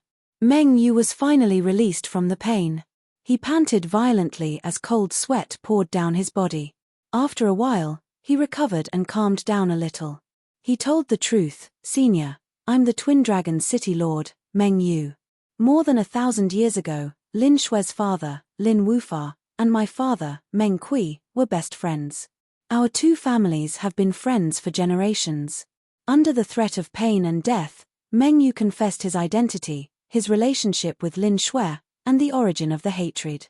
After he finished, Ji Tianxing frowned and asked, Lin Wufa betrayed his master and ancestors? Lin Shui's mother, Shuo Yanzi, is the Rakshasa tribe's saint? What's going on? Tell me the truth. Meng Yu dared not hide anything. He told him everything. There's a Dharma sect in the Cloud-Yang region in the south. It's one of the top 10 sects in Cloud-Yang region. Lin Wufa was a disciple of the Dharma sect. His master was an elder of the sect. I don't know what happened 2,000 years ago. He killed his master and escaped from the Dharma sect. Later, he met the Rakshasa tribe's saint, Shuo Yanzi, and somehow, a deep bond was planted between them. So much so that Shuo Yanzi betrayed the Rakshasa tribe and followed him out of Cloud-Yang region, hiding in Tianbei region. Meng Yu told Ji Tianxing everything he knew. Ji Tianxing repeatedly asked a few more times. Seeing that Meng Yu really didn't know any more inside information, he finally stopped. These things are confidential. How would a small twin dragon's city lord like you know about them? Meng Yu looked sad and angry as he explained, because Shuo Yanzi and Lin Wufa died one after another. Lin Shui also chased after Lin Shan and left the Celestial Beast Empire. However, the Dharma sect's people traced all the way to the Celestial Beast Empire and found my father, Meng Kui. The 10,000 Laws sect was vicious and merciless. They tortured my father and forced him to reveal Lin Wufa's whereabouts. When they found out that Lin Wu Fa was dead, and that the Lin clan had been destroyed, the Dharma sect took their anger out on my father and beat him to the point of death. Not long after that, the Rakshasas found Double Dragon City. Compared to the 10,000 Dharma sect, Luo Xie of the Rakshasa clan is even more brutal. He actually killed my father. At this point, Meng Yu gnashed his teeth, his eyes filled with hatred. Although he left Double Dragon City in time, he thought he did it discreetly. But after I succeeded as the city lord, after many years of investigation, I finally found out the truth. However, at that time, Luo Xie had already gained the emperor's trust and was conferred the title of imperial tutor. I'm weak and powerless. I don't have the qualifications to avenge my father. However, Luo Xie still refused to give up and wanted to track down Xuelin's whereabouts. Therefore, he returned to Double Dragon City as the national advisor and recruited me to work for him to monitor the residents of the Lin family. I couldn't refuse and could only endure the humiliation and quietly accumulate power. Only then did Ji Tianxing know that the imperial tutor of the Celestial Beast Empire was called Luo Xie. He was a key figure of the Rakshasa clan. He stared coldly at Meng Yu and asked in a low voice, So, you ignored the friendship of the Lin clan and betrayed Xuelin without hesitation? In order to get the reward from the national advisor, you deliberately captured Xuelin and handed her over to the national advisor? Meng Yu was silent for a moment before he said angrily, What's wrong with me doing that? They killed my father. My father is innocent. Ha ha. Ji Tianxing sneered. The one who was hunted by the 10,000 Dharma sect and the Rakshasa clan was Lin Wu Fa. Xuelin didn't know. She's innocent. Meng Yu was agitated. He shouted without hesitation, but she's the daughter of Lin Wu Fa and Shuo Yangzi. She's not innocent. Ji Tianxing looked at him expressionlessly. His eyes were cold as he said indifferently, If that's the case, then you can die. As his voice fell, he slowly raised his right hand and pressed it on Meng Yu's head. Meng Yu's face turned ashen. He asked in a panic, Why? Why do you want to kill me? I've already told you everything I know. You didn't keep your word. You untrustworthy bastard. Ji Tianxing sneered. Xuelin is innocent, but you think she deserves to die. You planned to capture her and hand her over to the national advisor, Luo Xie. You wanted to kill her. Don't you deserve to die? Meng Yu was stunned for a moment before he shouted, No, she won't die. Luo Xie is from the same clan as her. I only captured her to bring her back to the Rakshasa clan. Luo Xie won't kill her. Ji Tianxing frowned and asked, Are you sure? Of course. Meng Yu seemed to see the hope of survival. He quickly said, Xuelin is Shuo Yangzi's daughter. She's very important to the Rakshasa clan. Luo Xie won't dare to kill her. Ji Tianxing thought for a moment and vaguely guessed the reason. Only then did he feel much more at ease. Therefore, he revealed a mocking sneer at Meng Yu and said, "Your mission is complete. It's time to rest." As he said that, his right palm exploded with terrifying divine power and fiercely slapped Meng Yu's head. Bam! With a muffled sound, Meng Yu's head was intact. However, the terrifying divine power seeped into his mind and shattered his godhead. Meng Yu's life was instantly cut off. His body stiffened on the spot. His eyes were wide open and he still maintained a shocked expression. He didn't expect Ji Tianxing to be so ruthless. No matter how much he begged for mercy and revealed all his secrets, he couldn't escape death. After killing Meng Yu, Ji Tianxing didn't show any emotion. His right hand rotated a few times above Meng Yu's head and took out his godhead shard. Then, Ji Tianxing waved his hand and shot out a netherworld purple flame, burning Meng Yu's divine body to ashes. He began to refine Meng Yu's godhead shard and absorb Meng Yu's soul memories to ensure that Meng Yu didn't hide any important information. Before they knew it, half a month had passed. In this half a month, Chao Qingyu drove the king-level divine ship and caught up with Imperial advisor Luo Xie's divine ship. They flew all the way south. Along the way, the Green Jade divine ship followed behind the Imperial advisor, maintaining a distance of a few thousand miles. The Green Jade divine ship remained invisible and restrained its aura. It wasn't discovered by the Imperial advisor. Ji Tianxing had already refined Meng Yu's godhead shard and taken Meng Yu's soul memories. Reality proved that Meng Yu didn't know many secrets. In order to survive, he spilled everything. He didn't keep any important secrets. Ji Tianxing understood the whole story and was sure that the Imperial advisor wouldn't kill Xuelin. Thus, he patiently followed along. He decided to follow the Imperial advisor into the Rakshasa territory and save Xuelin after figuring out the situation. Chapter 33:10. On the morning of the 16th day, Imperial advisor Luo Xie's divine ship entered the hinterland of Cloudyang region and flew into a vast mountain range. The entire region spanned 1,000,000 miles, was filled with endless primeval forests and towering mountains. There were few people here, a paradise for all kinds of monsters and divine beasts. Danger lurked everywhere. Those who were not divine lords dared not enter this region, or they would be in danger of losing their lives. Seeing Luo Xie's divine ship gradually slowing down, Ji Tianxing guessed that they were about to arrive at the Rakshasa tribe's territory. As expected. 4 hours later, Luo Xie's divine ship flew into a canyon that was hundreds of thousands of feet deep and disappeared into the clouds. The canyon was surrounded by mountains on all sides, and all of them were lofty peaks that reached up to 3,000 feet in height, and were covered with lush forests. Chao Qingyu did not hesitate as he steered the divine ship into the canyon, flying forward through the clouds.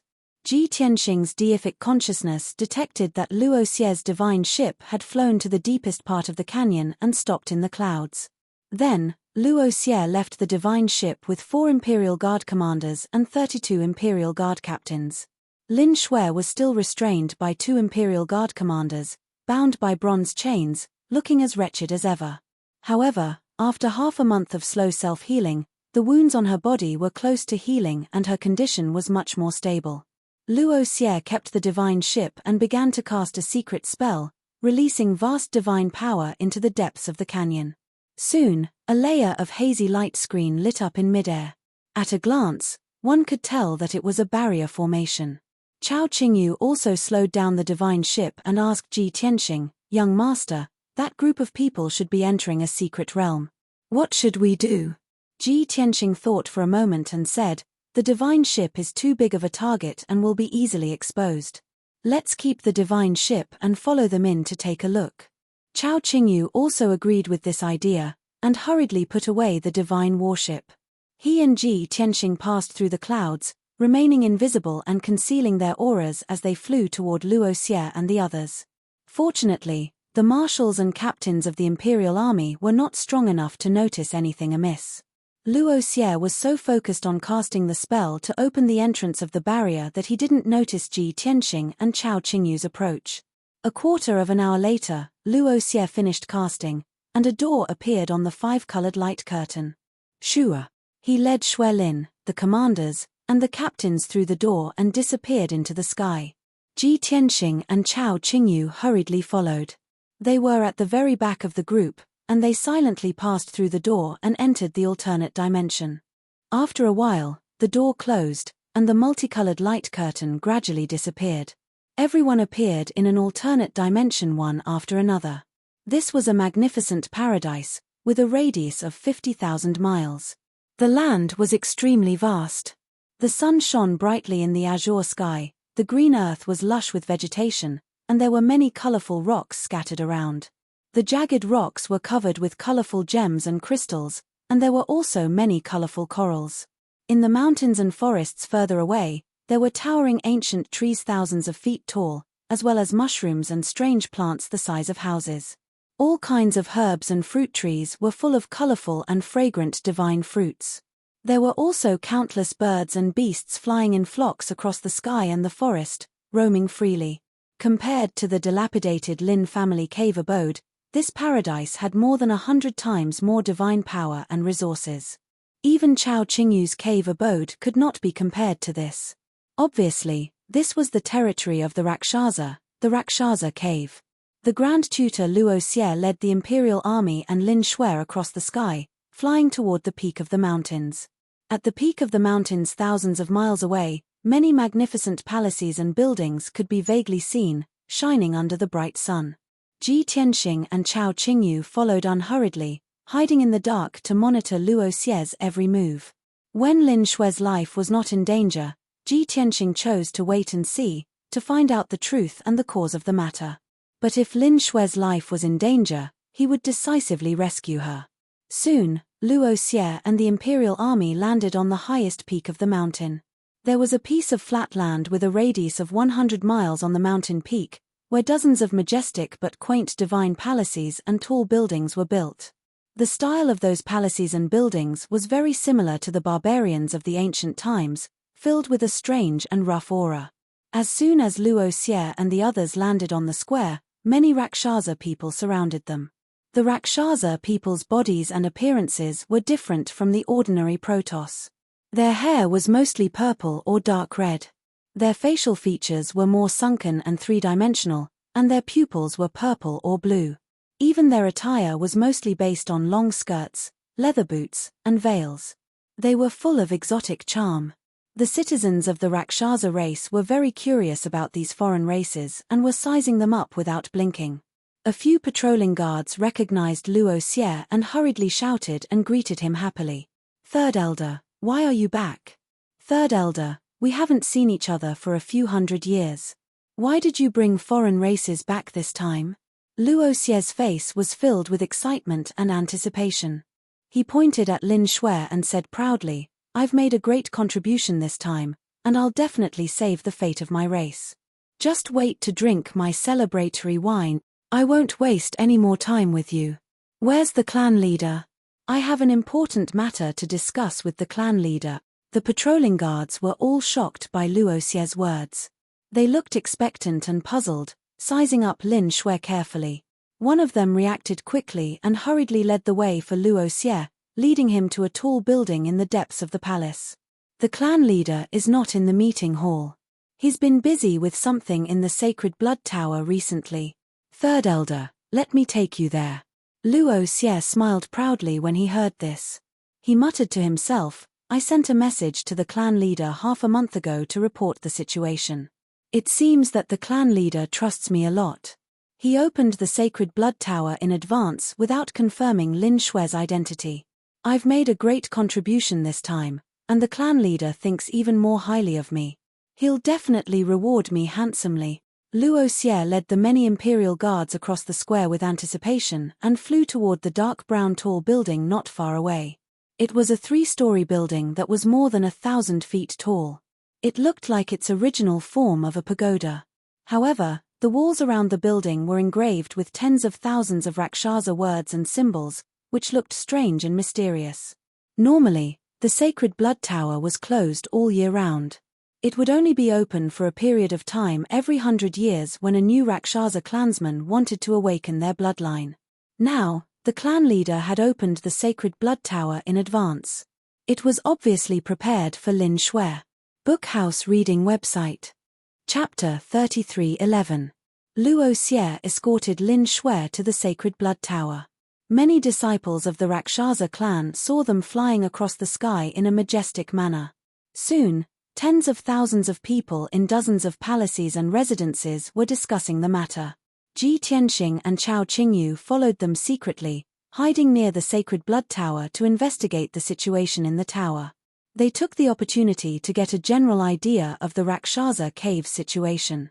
The Rakshasa cave, which was 50,000 miles wide, had abundant divine power and cultivation resources. It was a true paradise. The Rakshasa tribe had tens of thousands of people, most of whom were celestial gods and true gods. There were hundreds of lesser divine lords, all of whom were the Rakshasa cave's patrol guards. There were more than 30 middle divine lords, most of whom were deacons, instructors, and other positions.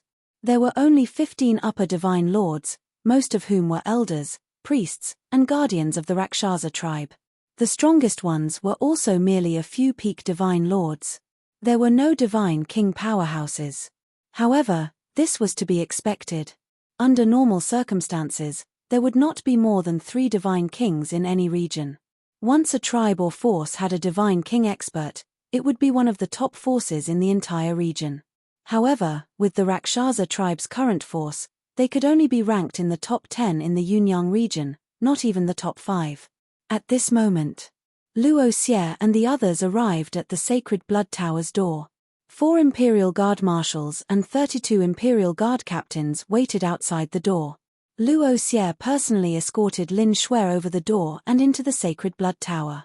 The first floor was a spacious hall, dimly lit and surrounded by many Rakshasa statues. There were already 3 Rakshasa powerhouses standing in the middle of the hall. The leader was a tall and muscular middle-aged woman, wearing a fiery red dress and a dark golden cape. She wore a 2-foot-tall crown on her head. The crown's design was strange and complicated, with gold and jade inlaid in the middle, 2 long and narrow devil horns extending from both sides, and 4 black wings extending from the back. Looking at her attire, one could tell that she was the Rakshasa tribe's leader. The 2 Rakshasa powerhouses standing behind her were tall and burly middle-aged men. Both of them were dressed in different attire. Ji Tianxing guessed that they should be the priests and guardians of the Rakshasa tribe. Luo Xie escorted Lin Shui into the hall and bowed with a smile, saying, "Luo Xie greets the tribe leader, high priest, and great guardian." The tribe leader, high priest, and great guardian had long received news that Luo Xie had captured Shozi's daughter and was about to bring her back to the Rakshasa cave. At this moment, seeing Luo Xie return, the 3 of them revealed gratified smiles and nodded at him. Especially the Rakshasa clan leader, who raised his hands in the air to indicate that Luo Xie was excused. "Third elder, please rise. Back then, you left your homeland and went to the foreign celestial beast kingdom. You settled down there just to find Shuo Yanzi's daughter. Now, you've finally fulfilled your wish and successfully brought back Shuo Yanzi's daughter. You've truly worked hard and contributed greatly to our clan." However, he still maintained his humility and bowed respectfully. "It is my duty to contribute to my race and give it my all." After some small talk, the Rakshasa tribe leader, high priest, and great guardian all looked at Lin Shui. "Come, let me take a good look at Shozi's daughter." The 3 of them had a scrutinizing expression on their faces as they looked at Shui Lin with a complicated gaze. There was relief and anticipation, but also hatred and resentment. It was obvious that Shozi's betrayal had caused great losses to the Rakshasa tribe, so they hated him to the core. Even after 1,000 years, they still couldn't let go of their hatred. After a while, the Rakshasa tribe leader nodded in satisfaction. "She's Shozi's daughter indeed. She looks like Shozi when he was young." The high priest and the great guardian also nodded in agreement and discussed for a while. "Indeed, they are 80% similar. It's just that this woman is more inexperienced and slightly immature. Her temperament is a bit different from Shozi's, but they'll be more similar after she's refined." Xie Luo took Lin Shui to the Rakshasa tribe leader and said, "Tribe leader, I've brought Lin Shui back in one piece. I'll leave her to you now." The Rakshasa tribe leader nodded and ordered the great guardian behind him, "Take her to the evil blood altar. We've been preparing for half a month. We're just waiting for her to come back. There's no time to lose." After sending her to the evil blood altar, start casting the spell. With that, the Rakshasa tribe leader turned to leave with the high priest and great guardian. Xie Luo froze and quickly asked, "Tribe leader, are we taking action so soon? Aren't you going to check her identity?" The Rakshasa tribe leader chuckled. "No need. The evil blood altar is the best tool for checking. As long as she's placed on the altar, we'll be able to see if she's real or not. If she doesn't inherit Shuo Yangzi's bloodline, she'll be burned to ashes by the altar. If she has Shuo Yangzi's saintess bloodline, she'll be able to activate her bloodline and awaken on the spot." Xie Luo finally understood and nodded. "Since that's the case, we'll definitely need manpower to control the evil blood altar. I'll go and help too." The Rakshasa tribe leader thought for a moment and nodded with a smile. "It's good that you're so considerate. Since you don't feel tired and don't need to rest, come along." With that, everyone left the hall with Lin Shui and ascended to the second floor of the Sacred Blood Tower. The second floor was a dark space. In the icy darkness, there was a purple altar with a radius of 10,000 feet. No one knew how many precious materials were used to build this ancient altar. It was one of the Rakshasa tribe's heritage treasures. At this time, the altar was already open, shining with a dazzling purple divine light. There was a blood pool at the top of the altar. It was 100 feet wide and bottomless. It was filled with dark red blood water that was boiling and surging. The entire dark space was filled with the pungent smell of blood and filled with dark red blood light. There was a protector and 5 elders surrounding the altar, continuously casting spells. The Rakshasa tribe leader and the others came to the altar. After observing for a while and seeing that the altar was operating normally and its power was stable, he ordered the Great Guardian, "Send her in." The Great Guardian acknowledged the order and hurriedly untied the bronze chains that bound Lin Shui. He formed a spell with both hands and released dark red bloodlight that wrapped Lin Shui like a cocoon. Under his control, Lin Shui slowly flew to the top of the altar and sank into the boiling blood pool. Seeing that she was about to fall into the blood pool, Lin Shui was shocked and anxious. She struggled with all her might and roared angrily, "Let me go. I'm not a Rakshasa, and I don't want to be refined. I'd rather kill myself than let you have your way." Lin Shui's godhead was controlled and could not self-destruct. However, she shut off all her senses and allowed the boiling blood pool to invade her body. Soon, her body was charred black. Seeing this, the Rakshasa tribe leader frowned. Chapter 33:12. The power of the blood pool was very mysterious and eerie. Xuelin's clothes and hair were not damaged at all. However, her body of flesh and blood was rapidly burning in the blood pool.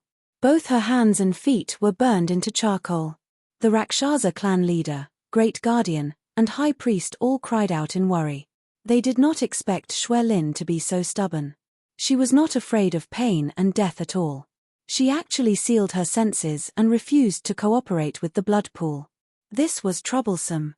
If this continued, Xuelin's body would be burned to ashes. She would die on the spot and turn into ashes. The Rakshasa's plan naturally failed. All their previous efforts would be wasted. The clan leader, Great Guardian, and High Priest were all anxious. They hurriedly scolded Xuelin, ordering her to cooperate with the blood pool. But she turned a deaf ear. She would rather endure the burning pain. Her will was very firm. Third Elder Luo Xie was also very anxious.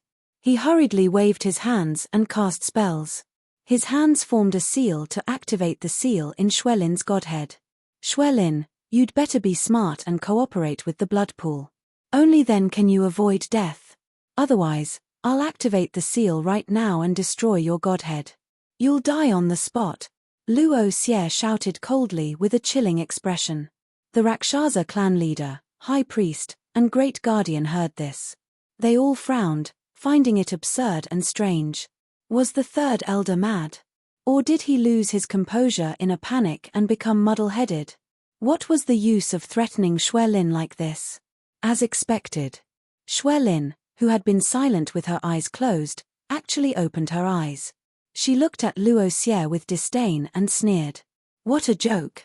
I don't want to live anymore. Why would I be afraid of your threats? Come on. Activate the seal now and destroy my body and soul. That's great. If I die, you won't get anything. End it all. Luo Xie's expression froze. He only came back to his senses now. He felt so embarrassed that he could not show his face. The seal planted in Xuelin's godhead was his last resort. Now that Xuelin wanted to die, he could not threaten Xuelin and was helpless. The high priest was more decisive. He ordered the great guardian and elders to stop casting spells. At the same time, he waved his hand and released a dazzling golden light that enveloped Xuelin in the blood pool. Shua. The boiling blood gradually calmed down. Xuelin was also wrapped in the golden light. She was lifted out of the blood pool and floated in the air. She was temporarily out of danger, but her body was already damaged. It was a tragic sight. More than half of his arms and legs had disappeared, and black ashes were falling down. However, she endured the pain and didn't make a single sound. The clan leader, high priest, and the others saw Xuelin's determination and understood that they could not force this matter. Therefore, the clan leader looked at Xuelin sternly and asked, Xuelin, you should know that we have no ill intentions towards you and we don't want to hurt you. As long as you cooperate well, you will be able to activate your powerful bloodline through the refinement of the fiendish blood altar. At that time, your strength will multiply and you will have a higher chance of breaking through to the divine king realm. I will also confer you the title of Saintess of my clan, and you will enjoy a transcendent status and treatment. Before the clan leader could finish, Xuelin said indifferently, I've already said that I'm not from the Rakshasa clan and I don't want to be their saintess. I won't be used by you, so give up. Seeing her stubbornness, the clan leader, high priest, and the others all frowned, thinking of a countermeasure. The clan leader also said firmly, Xuelin, you should know that I am determined to succeed in this matter. Even if you don't agree and cooperate now, I will not give up, and I will not let you go. Even if another 10 years or 100 years pass, I will still have a way to make you agree. You are destined to face reality. Hearing this, Xuelin fell silent. After hesitating for a moment, she said in a low voice, if you want me to cooperate, that's fine, unless you tell me my mother's background and experience, as well as all related information. Also, you must guarantee that every word you say is true, without any falsehood or fabrication. Seeing that Xuelin finally relented, the clan leader, high priest, and the others all breathed a sigh of relief. Although Xuelin's request was a little too much. This was a turning point and a breakthrough, and they saw the hope of reconciliation. The clan leader said calmly, I am the clan leader of the Rakshasa race, with a high position and authority. Every word I say is true, without any fabrication. I don't believe you, Xuelin said coldly, unless you swear on the spot. The clan leader frowned fiercely, his expression terrible. The high priest, protector, and the others were also furious, glaring at Xuelin sharply. Third elder Luo Xie was even more furious, shouting at Xuelin, don't push your luck, Lin Xue. How noble is the clan leader? How can you? However, before Luo Xie could finish, the Rakshasa clan leader said solemnly, I have a clear conscience and am upright. Why should I be afraid of swearing in public?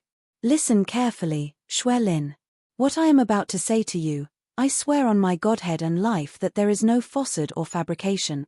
If there are any lies or fabrications, may I bear the wrath of the heavens and be reduced to ashes.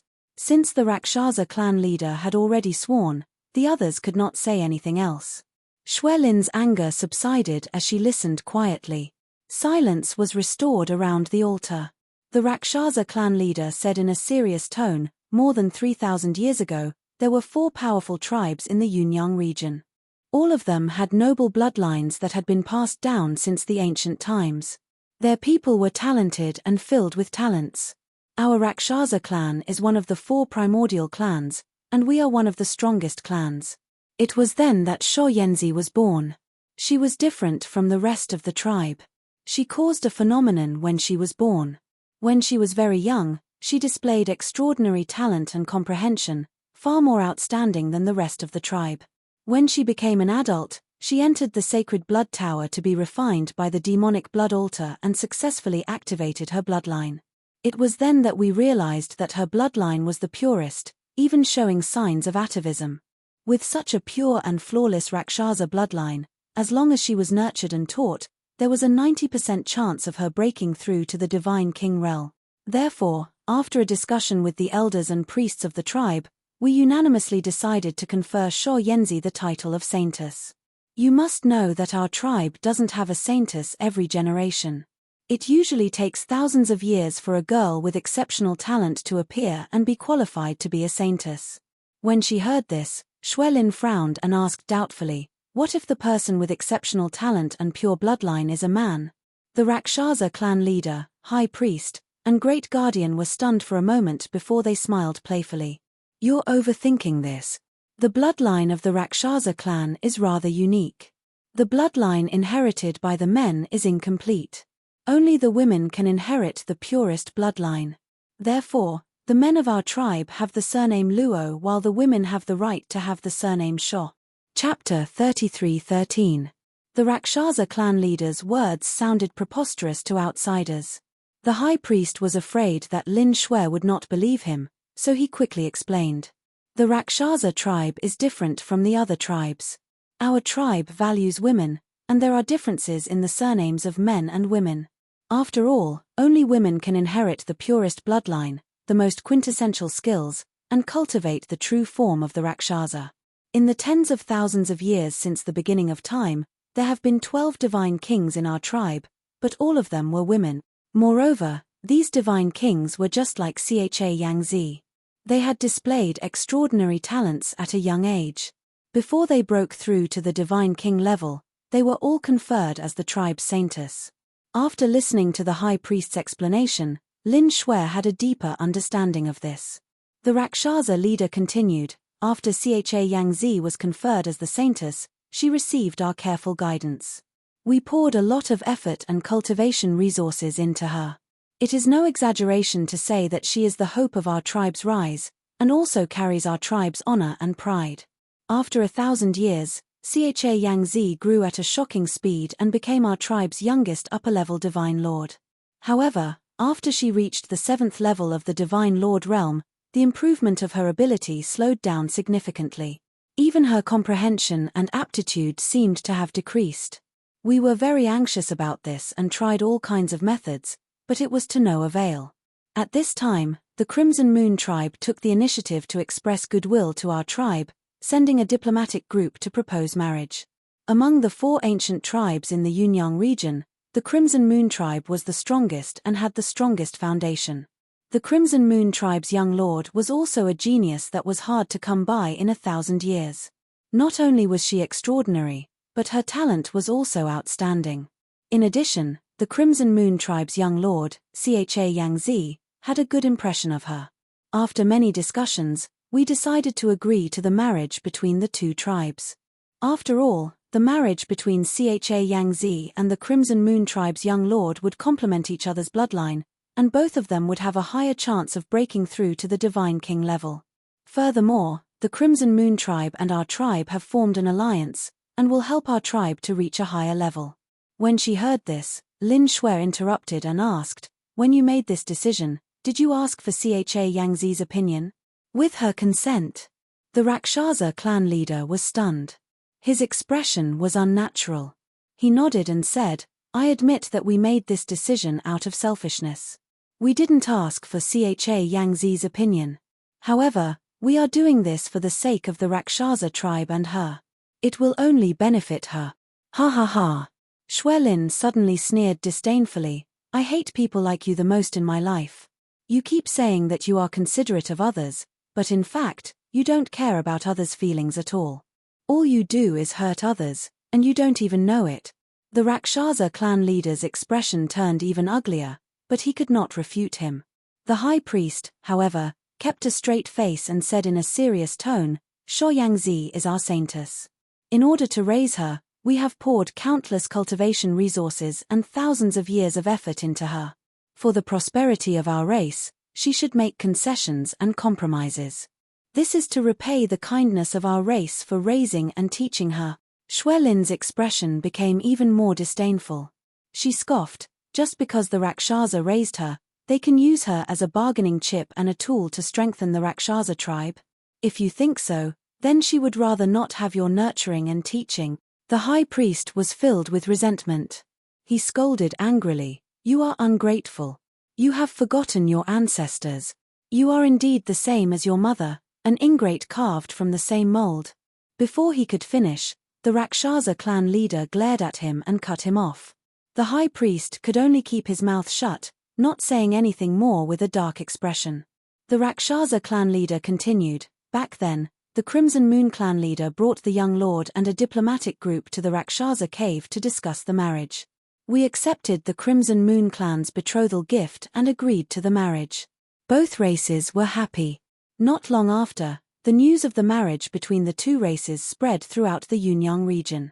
Sho Yangzi also became the fiancé of the Crimson Moon clan's young lord. We valued this marriage very much. All the major races and forces in the Yunyang region expressed their envy and blessings as well. Everything went smoothly. Sho Yangzi did not resist or refuse. However, in the short span of a decade after that, Sho Yangzi's temperament changed drastically. She left the Rakshasa cave for a few years and somehow got to know Lin Wufar. The Rakshasa clan leader paused for a moment before he continued, filled with resentment. "Later, we found out that Lin Wufar was the abandoned disciple of the Dharma sect. He betrayed his master and ancestors, killed his master, and betrayed the sect. I don't know what methods and schemes that despicable fellow used to win Sho Yangzi's favor. Both of them developed feelings for each other and had an ill-fated relationship. As a result, Sho Yangzi ignored our clan's nurturing and teaching, as well as her marriage with the Crimson Moon clan's young lord. She betrayed the Rakshasa clan and left the Rakshasa cave to follow Lin Wufar." As he spoke, the Rakshasa clan leader was still filled with resentment, his anger still lingering. The high priest continued, "Sho Yangzi betrayed our clan and went back on her marriage, leaving the Yunyang region with Lin Wufar. This could be kept a secret for a while, but the Crimson Moon clan eventually found out. When the news spread, our clan and the Crimson Moon clan became laughingstocks, mocked by the entire Yunyang region. Especially the Crimson Moon clan, they were humiliated and disgraced. The alliance between the two clans was broken, and the Crimson Moon clan became enemies with us. The Crimson Moon clan's leader and young lord personally led the clan's experts to the Rakshasa cave to demand an explanation. At that time, we had a conflict with the Crimson Moon clan. The Crimson Moon clan caused a huge ruckus in the Rakshasa cave, causing our clan to suffer a great loss. In that disaster, tens of thousands of innocent clan members were killed, countless houses, palaces, and treasure vaults were destroyed, and the number of experts was reduced by half. After that, the Crimson Moon clan used all their resources to destroy our clan's properties and forces. All in all, that conflict caused our clan to suffer a great loss.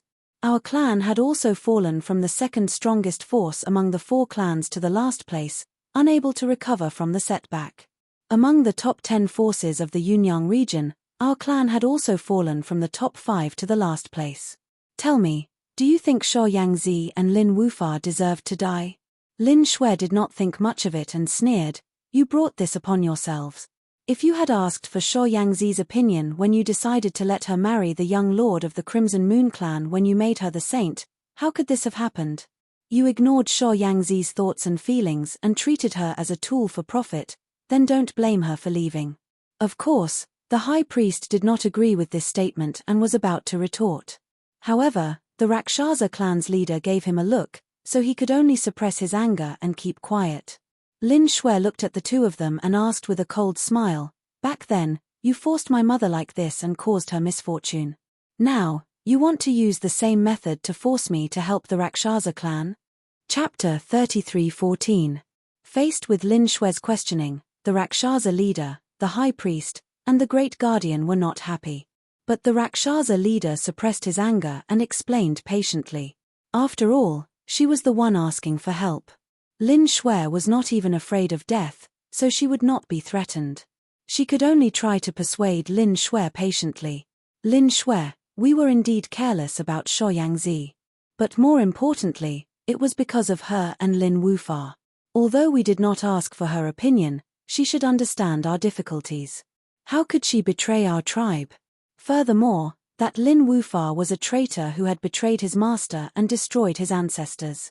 He used flowery words to deceive the innocent Shuo Yangzi and instigated him to betray our tribe. This led to a series of tragedies. If we are talking about sins, Lin Wufar's sins are the most serious. Lin Shui still did not believe him. She sneered, "Ha ha ha. This is just your side of the story. Who knows the truth? At least I believe that my father is not a traitor." There must be a misunderstanding. The Rakshasa leader frowned and waved his hand. "I don't want to talk about your father and the Dharma sect. This is something everyone knows. There is nothing to argue about. Let's talk about your mother. She made a huge mistake and caused our tribe to suffer a great loss. She is a sinner of our tribe. But she is dead. She can't make up for our loss. But you are still alive and have the blood of the Rakshasa tribe. As the saying goes, the son pays for the father's debt. As Shuo Yangzi's daughter, you should pay for her sins and make up for our clan's heavy losses. This is the right thing to do. You shouldn't reject it. Also, if you become the saintess of our tribe, it will only bring you benefits." The Rakshasa leader tried his best to persuade her, but Lin Shui could not take it anymore. She sneered.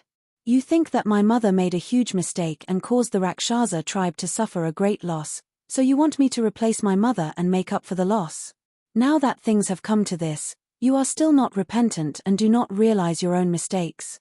If it weren't for your selfishness and disregard for the feelings and opinions of others, how could this have happened? My mother is a living person. She has her own thoughts and feelings. She's not a tool for you to profit from, and neither am I." Pausing for a moment, she put on a disdainful look and said mockingly, "You are forcing me to be the holy maiden because you want me to marry the Red Moon young master to mend your relationship with the Red Moon clan? Ha ha ha ha. I've never seen such despicable people like you. The Scarlet Moon clan has caused you to become like this. Not only do you not blame them, you even pushed all the blame onto my parents." In the end, he still wanted to send a holy maiden to the Crimson Moon clan to gain their forgiveness. If that's really the case, then all of you are truly despicable to the bone. Being mocked by Shui Lin like this, the Rakshasa clan leader, high priest, great guardian, and many elders were all furious, their faces ferocious. But the angrier they were, the happier Shui Lin was. However, they couldn't do anything to Shui Lin. The Rakshasa clan leader suppressed his anger and said in a deep voice, "Lin Shui, you're underestimating the Rakshasa tribe. Even if we're weak now, there's no way we'll curry favor with the Red Moon clan. We'll forever remember the harm that the Red Moon clan has done to our tribe. In the future, we'll pay them back tenfold. But you're right about one thing. We want you to be the new holy maiden because we want to rely on a stronger force. We've found a target for you that's definitely beyond your imagination. If you can become the holy maiden and marry that big shot, it'll be the glory of your life. It'll be the blessing of 3 lifetimes. Hearing that, Shui Lin was even more enraged. She scoffed coldly, "What a joke. To me, there's no one in this world that I can pursue so lowly. The glory of my life. The blessing of 3 lifetimes. That's what you think because you're too despicable." Being scolded like that, the Rakshasa clan leader's face was as cold as ice. The high priest, great guardian, and a few elders almost went berserk. However, in order to complete the plan, the Rakshasa clan leader chose to endure. She took a deep breath and suppressed her anger. She said in a deep voice, "Lin Shui, you really don't know the immensity of heaven and earth. You're too arrogant. Do you know who the fiancé that we've found for you is? It's the region lord of Yunyang region. He's the most outstanding divine king in Yunyang region in the past 30,000 years. He's young and promising, handsome and powerful. He's only 8,000 years old and he's already a divine king. The entire Yunyang region is his territory. He's the most honorable overlord. If you can marry him, you'll be envied by so many people. Don't take it for granted. This is such a great blessing that others can't even ask for it in 8 lifetimes." Hearing this, Lin Shui was stunned. She did not expect the Rakshasa clan to rely on region lord Yunyang in order to revive and rise. However, There was nothing wrong with the Rakshasa clan doing so. In the entire Yunyang region, the region lord's position and ability were the highest, and his force was the strongest. If the Rakshasa clan could really rely on region lord Yunyang, they would be able to receive his support and their force would rise and grow rapidly.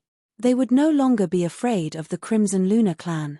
When the Rakshasa clan's force was strong enough, they could even take revenge on the Crimson Lunar clan. However, all of this had nothing to do with Lin Shui. No matter how young, handsome, or powerful region lord Yunyang was, it had nothing to do with her.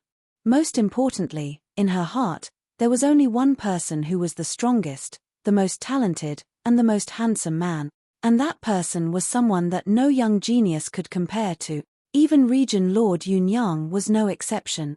Thinking of this, the person's silhouette appeared in Lin Shui's mind again. White robe, black hair, handsome and powerful, wielding a sword to rule the world, carefree and at ease. His silhouette seemed to have walked out from the darkness, bringing with it endless light and warmth. He was sacred and mysterious. Lin Shui was immersed in her memories, a little absent-minded. After a long time, the Rakshasa clan leader and the high priest thought that she had acquiesced to the matter when they saw her remaining silent for a long time. The Rakshasa clan leader said with a smile, "How is it? Are you moved? You should understand now that we're doing this for your own good. You have to cooperate with us obediently and accept the demonic blood altar's refinement to activate the Rakshasa bloodline. As long as your talent is as outstanding as your mother's, we'll make you our tribe's holy maiden. Then, I'll contact region lord Yunyang and discuss the marriage with him. As long as the marriage agreement is fulfilled, you'll become the happiest and most envied woman in the region of Yunyang. How's that? Aren't you excited just thinking about it?" Lin Shui's thoughts were interrupted as she ended her memories. She looked at the Rakshasa clan leader coldly and sneered, "If you're so excited, why don't you marry region lord Yunyang yourself? I'll say it again. You want me to be the holy maiden? Impossible. I'd rather die than let your wish come true." Chapter 33:15. In the eyes of the Rakshasa leader, high priest, and the rest, Yunzun was the most outstanding person in the world. Region leader Yunyang was already the most outstanding man in the entire Yunyang region. He was also the perfect marriage partner with the highest status and the most powerful force they could think of. Even so, Lin Shui still refused resolutely. This was completely out of everyone's expectations and made them feel troubled. The patriarch, the great priest, the great guardian, and the others exchanged glances with one another. They felt helpless and began to discuss among themselves. "What do we do now? That B*TCH is stubborn. She's determined to die. She's just as heartless and ungrateful as her mother. We've thought so much for her, we've planned so well. It's meaningless to say this now. Since the soft approach doesn't work on her, we can only use force." "Yes. I agree with the leader's decision. We must use force on her. So what if she doesn't agree? Throw her into the altar and forcefully refine her. If she wants to die, then let her die. We can't spoil her. If she wants to die, we'll fulfill her wish." After a while, the leader, high priest, and the rest made up their minds. The leader stared at Lin Shui coldly and said in an icy tone, "Lin Shui, you've disappointed us by being so stubborn. Whether you're willing or not, whether you admit it or not, you're still a disciple of the Rakshasa tribe. You must obey the tribe's orders. We're doing this for your own good. If you really want to die, we won't stop you." This was the leader's ultimatum. After she finished speaking, the High Guardian and a few elders worked together to activate the altar, causing the blood pool to boil again. The high priest sent out a beam of divine light that enveloped Lin Shui as she slowly fell into the bubbling blood pool. Lin Shui's divine power and soul were still sealed, so she could not resist or avoid it. She could only sink into the blood pool bit by bit. However, she was determined. She sealed her senses and senses again, refusing to be refined by the blood pool and allowing her body to be burned into ashes. TSK, TSK, TSK. Her limbs were the first to be burned, turning as black as charcoal. The leader, high priest, and the rest stared coldly at Lin Shui, watching her sink into the blood pool bit by bit, her body turning into charcoal. They were also very hesitant in their hearts. They also hoped that Lin would repent and accept the blood pool's sacrificial refining. Even though they knew that this hope was very slim, they still did not give up. Of course, if Lin Shui insisted on seeking death, they would not stop or persuade her. In short, Lin's life and death were in her own hands. This time, they had truly hardened their hearts. Soon, Lin stopped struggling. She fell silent and closed her eyes. She had already accepted her fate. Just as death was about to arrive, many memories flooded her mind, and a lot of messy thoughts popped up. Being able to figure out the background and experiences of my parents before I die can be considered as a form of comfort. It's a pity that I'm in jail now and can't avenge my parents. I'm going to die in the hands of the Rakshasa clan. Tianxing, oh Tianxing, I used to think that you were despicable and narcissistic. Wasn't he just handsome and talented? What's so great about that? Can't you be a little more humble? She always felt that if other girls took a few more glances at her, they would want to marry her. However, even if you have so many flaws, you're still annoying sometimes. But now that I think about it, you still have many redeeming qualities. You have many good points. I admit that you already live in my heart. Other than you, no other young talents can enter my eyes. Even if I can't express my feelings, I can only follow you and be your friend and partner. I'm also willing to stay by your side forever. You're so proud and narcissistic. You definitely won't understand my feelings. If I can live, I definitely won't deny and cover up anymore. Unfortunately, a miracle won't happen. I'm about to turn into ashes and leave this world. If I can see you one last time before I die, I won't have any regrets. All sorts of complicated thoughts flashed through Lin's mind. In the end, the images in her mind stopped. It was a tall and handsome figure in a dark void. His entire body emitted a sacred golden light as he slowly walked out from the depths of the darkness.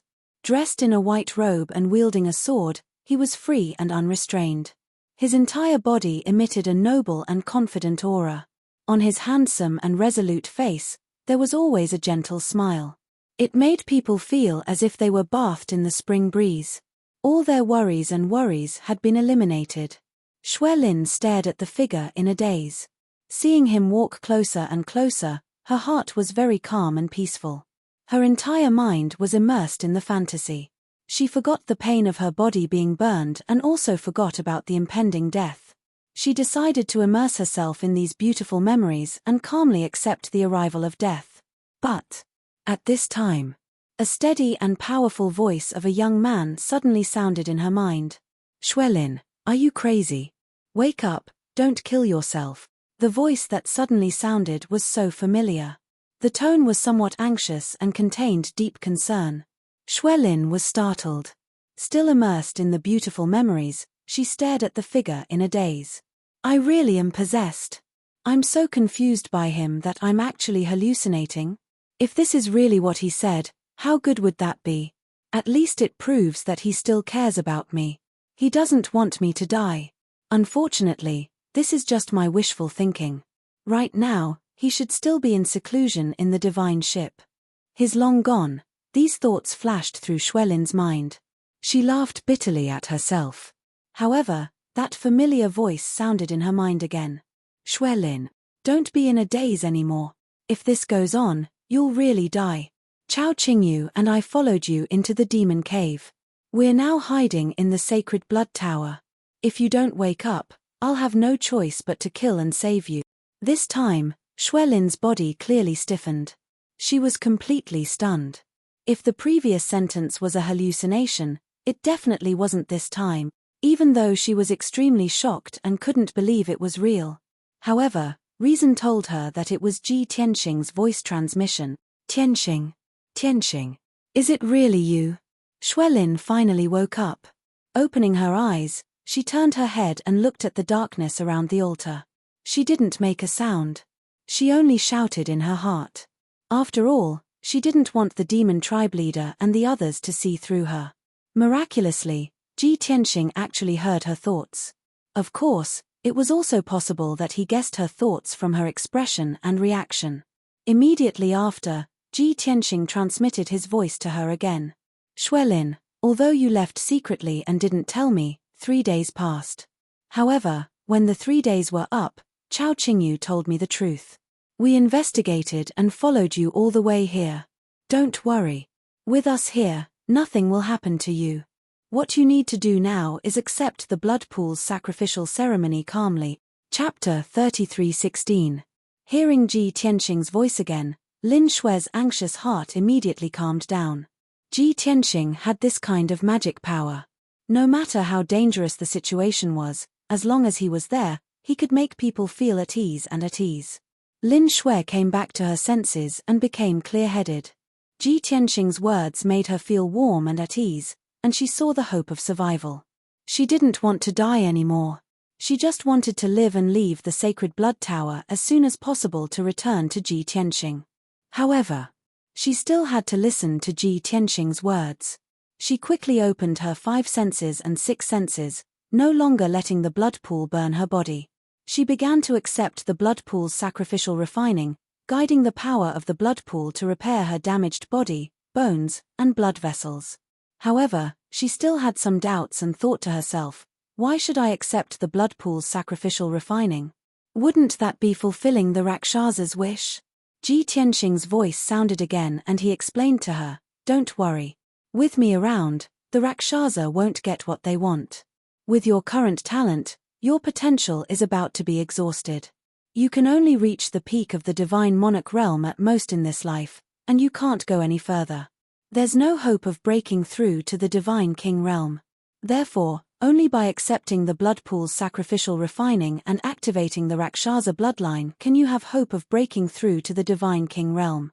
Only when you break through to the divine king realm can you do whatever you want and not be afraid of anyone. By then, not only can you find out the truth of what happened back then and clear your father's name, but you can also avenge your parent. Don't you want to avenge them? After they died, their tombs were destroyed and their remains turned into ashes. Don't you want to avenge such a deep blood feud? These words immediately aroused Lin Shui's anger and killing intent, and her heart was filled with hatred. She suddenly regretted and nodded, thinking to herself, yes, if I want to die, I'll be too weak and useless. I'll only make my loved ones suffer and my enemies happy. I have to become stronger, so that I can uncover the truth and avenge my parent. But, Tianxing, how do you know all this? Ji Tianxing explained indifferently, I captured Meng Yu, your childhood sweetheart, and forced him to confess everything. Furthermore, I killed him with my own hands to avenge you. Xuelin was stunned for a moment. Her heart was filled with warmth. She was very touched. Tianxing, thank you. Meng Yu betrayed his friends for glory, despicable and shameless. I will definitely not let him off. I didn't expect you to help me take revenge. Thank you so much. Ji Tianxing said in a mocking tone, you didn't talk to me like this in the past. Why are you so gentle and polite now? Could it be that, when you decided to accept death, your heart was still thinking of me? Don't be narcissistic, damn it. Xuelin's cheeks suddenly turned red, and she secretly spat, I hate you so much, how could I miss you? Ji Tianxing breathed a sigh of relief, as if a heavy burden had been lifted from his shoulders. I'm relieved that you can think like that. You. Xuelin was even more furious. She cursed in her heart. Damn you, can't you be more humble? What do you mean? Are you afraid that I'll like you and cling to you? Ji Tianxing answered honestly.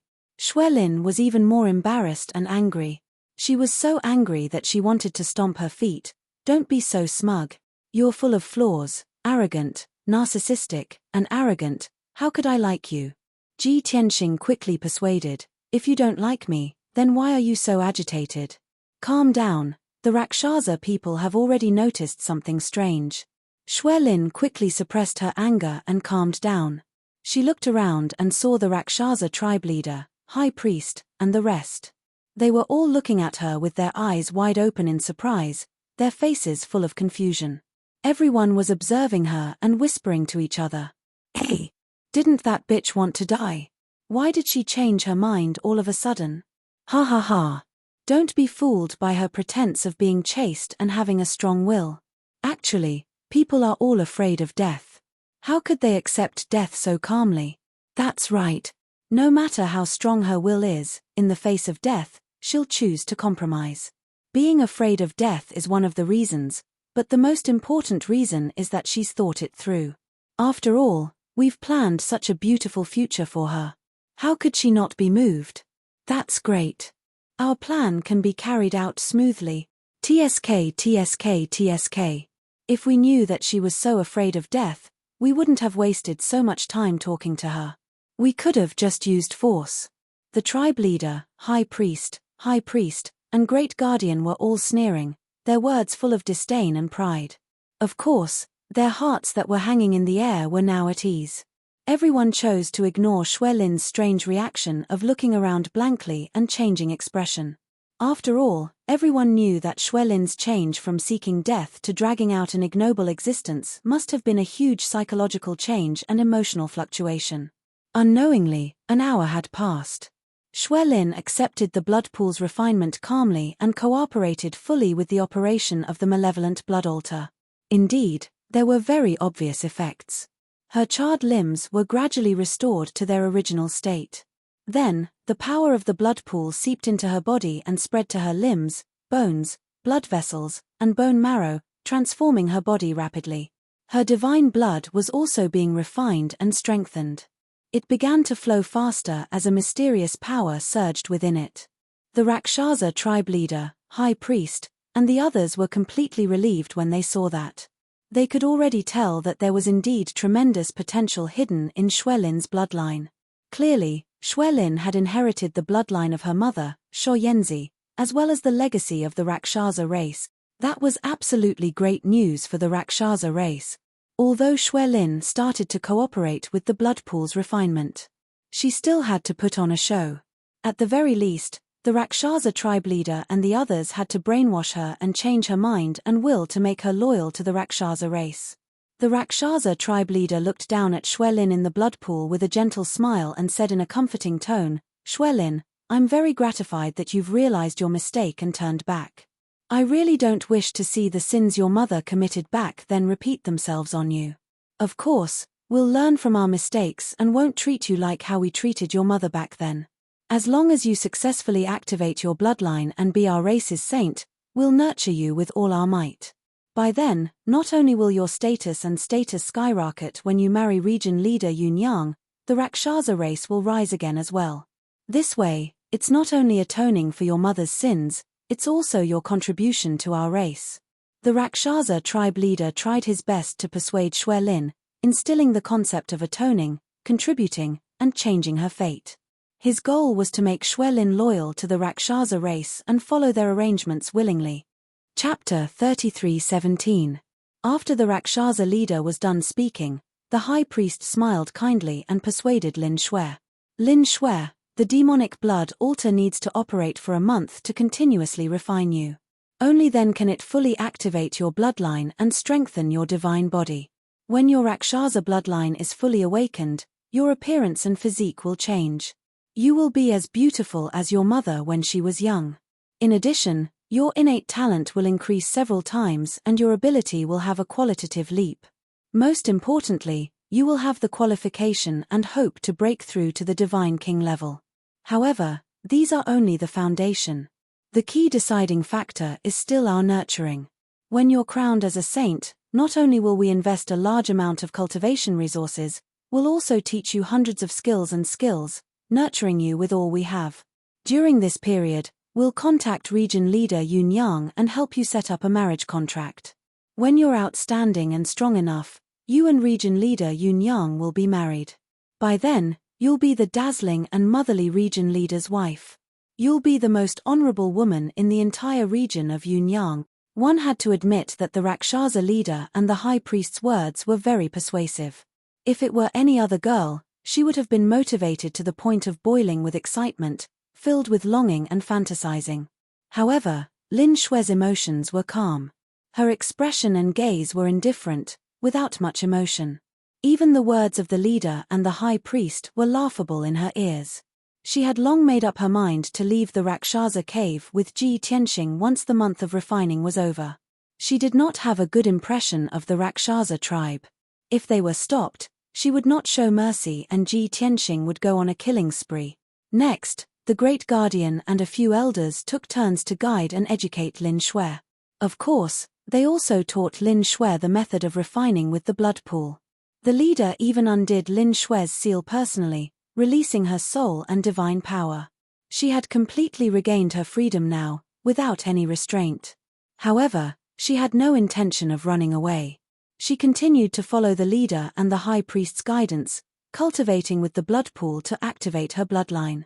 Seeing her attitude, the patriarch and the high priest were very satisfied.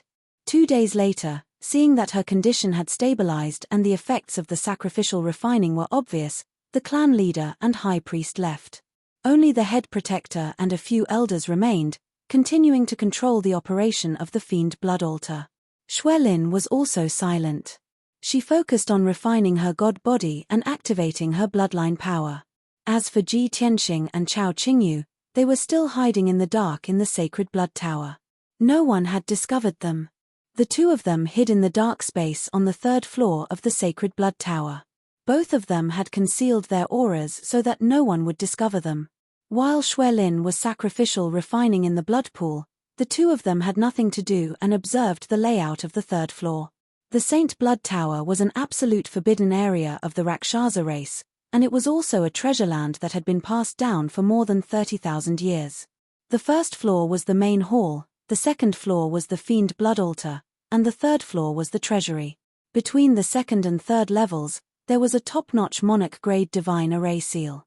Only the clan leader and the grand priest could open it. Hundreds of statues stood in this dark space, and most of them were women. Each statue was different, and they all represented a Rakshasa powerhouse or ancestor. There was a secret compartment under each statue's feet, and some jade slips were stored inside. Each of the jade slips recorded a top divine skill of the Rakshasa race. Some of the secret compartments under the statues only had 2 or 3 jade slips. Some of the statues had dozens of jade slips under their feet. Chao Qingyu vaguely understood something, and said to Ji Tianxing telepathically, "Young master, there must be a deeper meaning to the layout of this place. These hundreds of statues are all top-notch Rakshasa powerhouses. The jade slips under their feet should be the divine arts and divine arts they created." Ji Tianxing nodded in agreement. Those statues should be the ancestors of the Rakshasa race. They are all divine king realm powerhouses, and they have created the most divine arts and divine arts. Those statues with fewer jade slips are mostly men. Not only are they weaker, but they are also more recent. Chao Qingyu thought for a while and suggested, "Young master, Ms. Lin needs to refine in the blood pool for a month. After her Rakshasa bloodline is activated, she needs to cultivate the divine arts and divine arts of the Rakshasa race to reach the divine king realm faster. But we don't have that much time. Let her stay in the Rakshasa cave and learn from the powerhouses of the Rakshasa race. What do you think? Can we?" Ji Tianxing understood what he meant, and said with a smile, take it all. Whether Lin Shui needs it or not, take it all. Don't leave a single piece for the Rakshasa race." "All right." Chao Qingyu also revealed a teasing smirk and hurriedly nodded in agreement.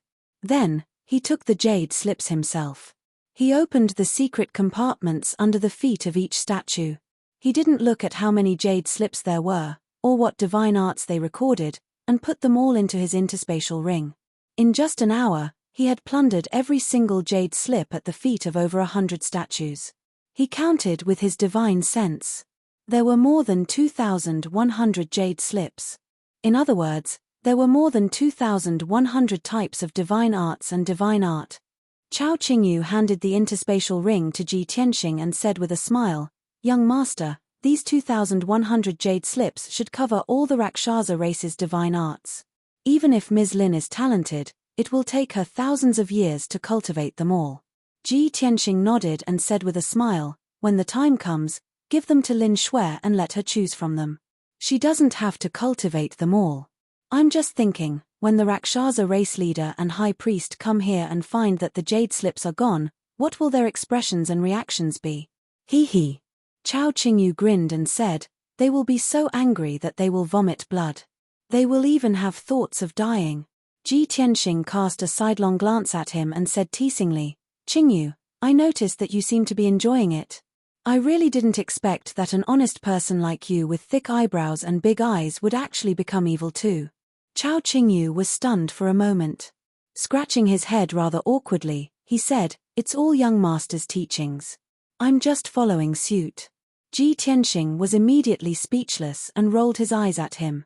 "Forget it, you continue to keep watch. There are still more than 20 days. I can't waste time and have to enter the divine pagoda to cultivate in seclusion. If there are any abnormal situations, you can contact me with voice transmission at any time." Finished talking, Ji Tianxing took out the 9 Heavens 10 Absolute Pagoda and tunneled into the distorted spacetime, going into seclusion to cultivate. He was currently peak 9th level Divine Lord and was not far from Divine King realm. He had to make the best use of his time and cultivate diligently before he could break through to Divine King realm as soon as possible. Chao Qingyu hurriedly put away the 9 Heavens 10 Absolute Pagoda and hid it on his body. Then, he concealed his whereabouts and aura, hiding in a dark corner and continuing to monitor the situation of the evil blood altar. Chapter 33:18. In the warped space. Under the Bloodfire sacred tree, Ji Tianxing sat cross-legged on the ground and was currently circulating his skill to cultivate. His strength realm still remained at peak Divine Lord realm. He was only a step away from Divine King realm. However, that single step was like a heavenly moat. If there was no opportunity or epiphany, it was very hard to break through. In addition, Ji Tianxing had already cultivated all kinds of cultivation methods and divine abilities to perfection. Only the heaven-punishing divine art that he created was still in its infancy, at the stage of continuous exploration and demonstration. Of course, this divine art was also the highest grade among the cultivation methods that he grasped. It was the divine art that covered the most heaven and earth great Tao. Hence, after Ji Tianxing cultivated the other cultivation methods once, he focused on cultivating the heaven-punishing divine art. Currently, the heaven-punishing divine art was only cultivated to the 2nd level. Moreover, it was only cultivated to the middle and late stages. It had yet to reach the realm of perfection. Ji Tianxing guessed that after he cultivated the 2nd level of the heaven-punishing divine art to perfection, he should be able to break through to the Divine King realm. After all, he had the experience of breaking through to the Divine King realm in his previous life. Moreover, he cultivated to peak Divine King. Now that he was starting all over again, it was naturally 10 times easier than other Divine Kings.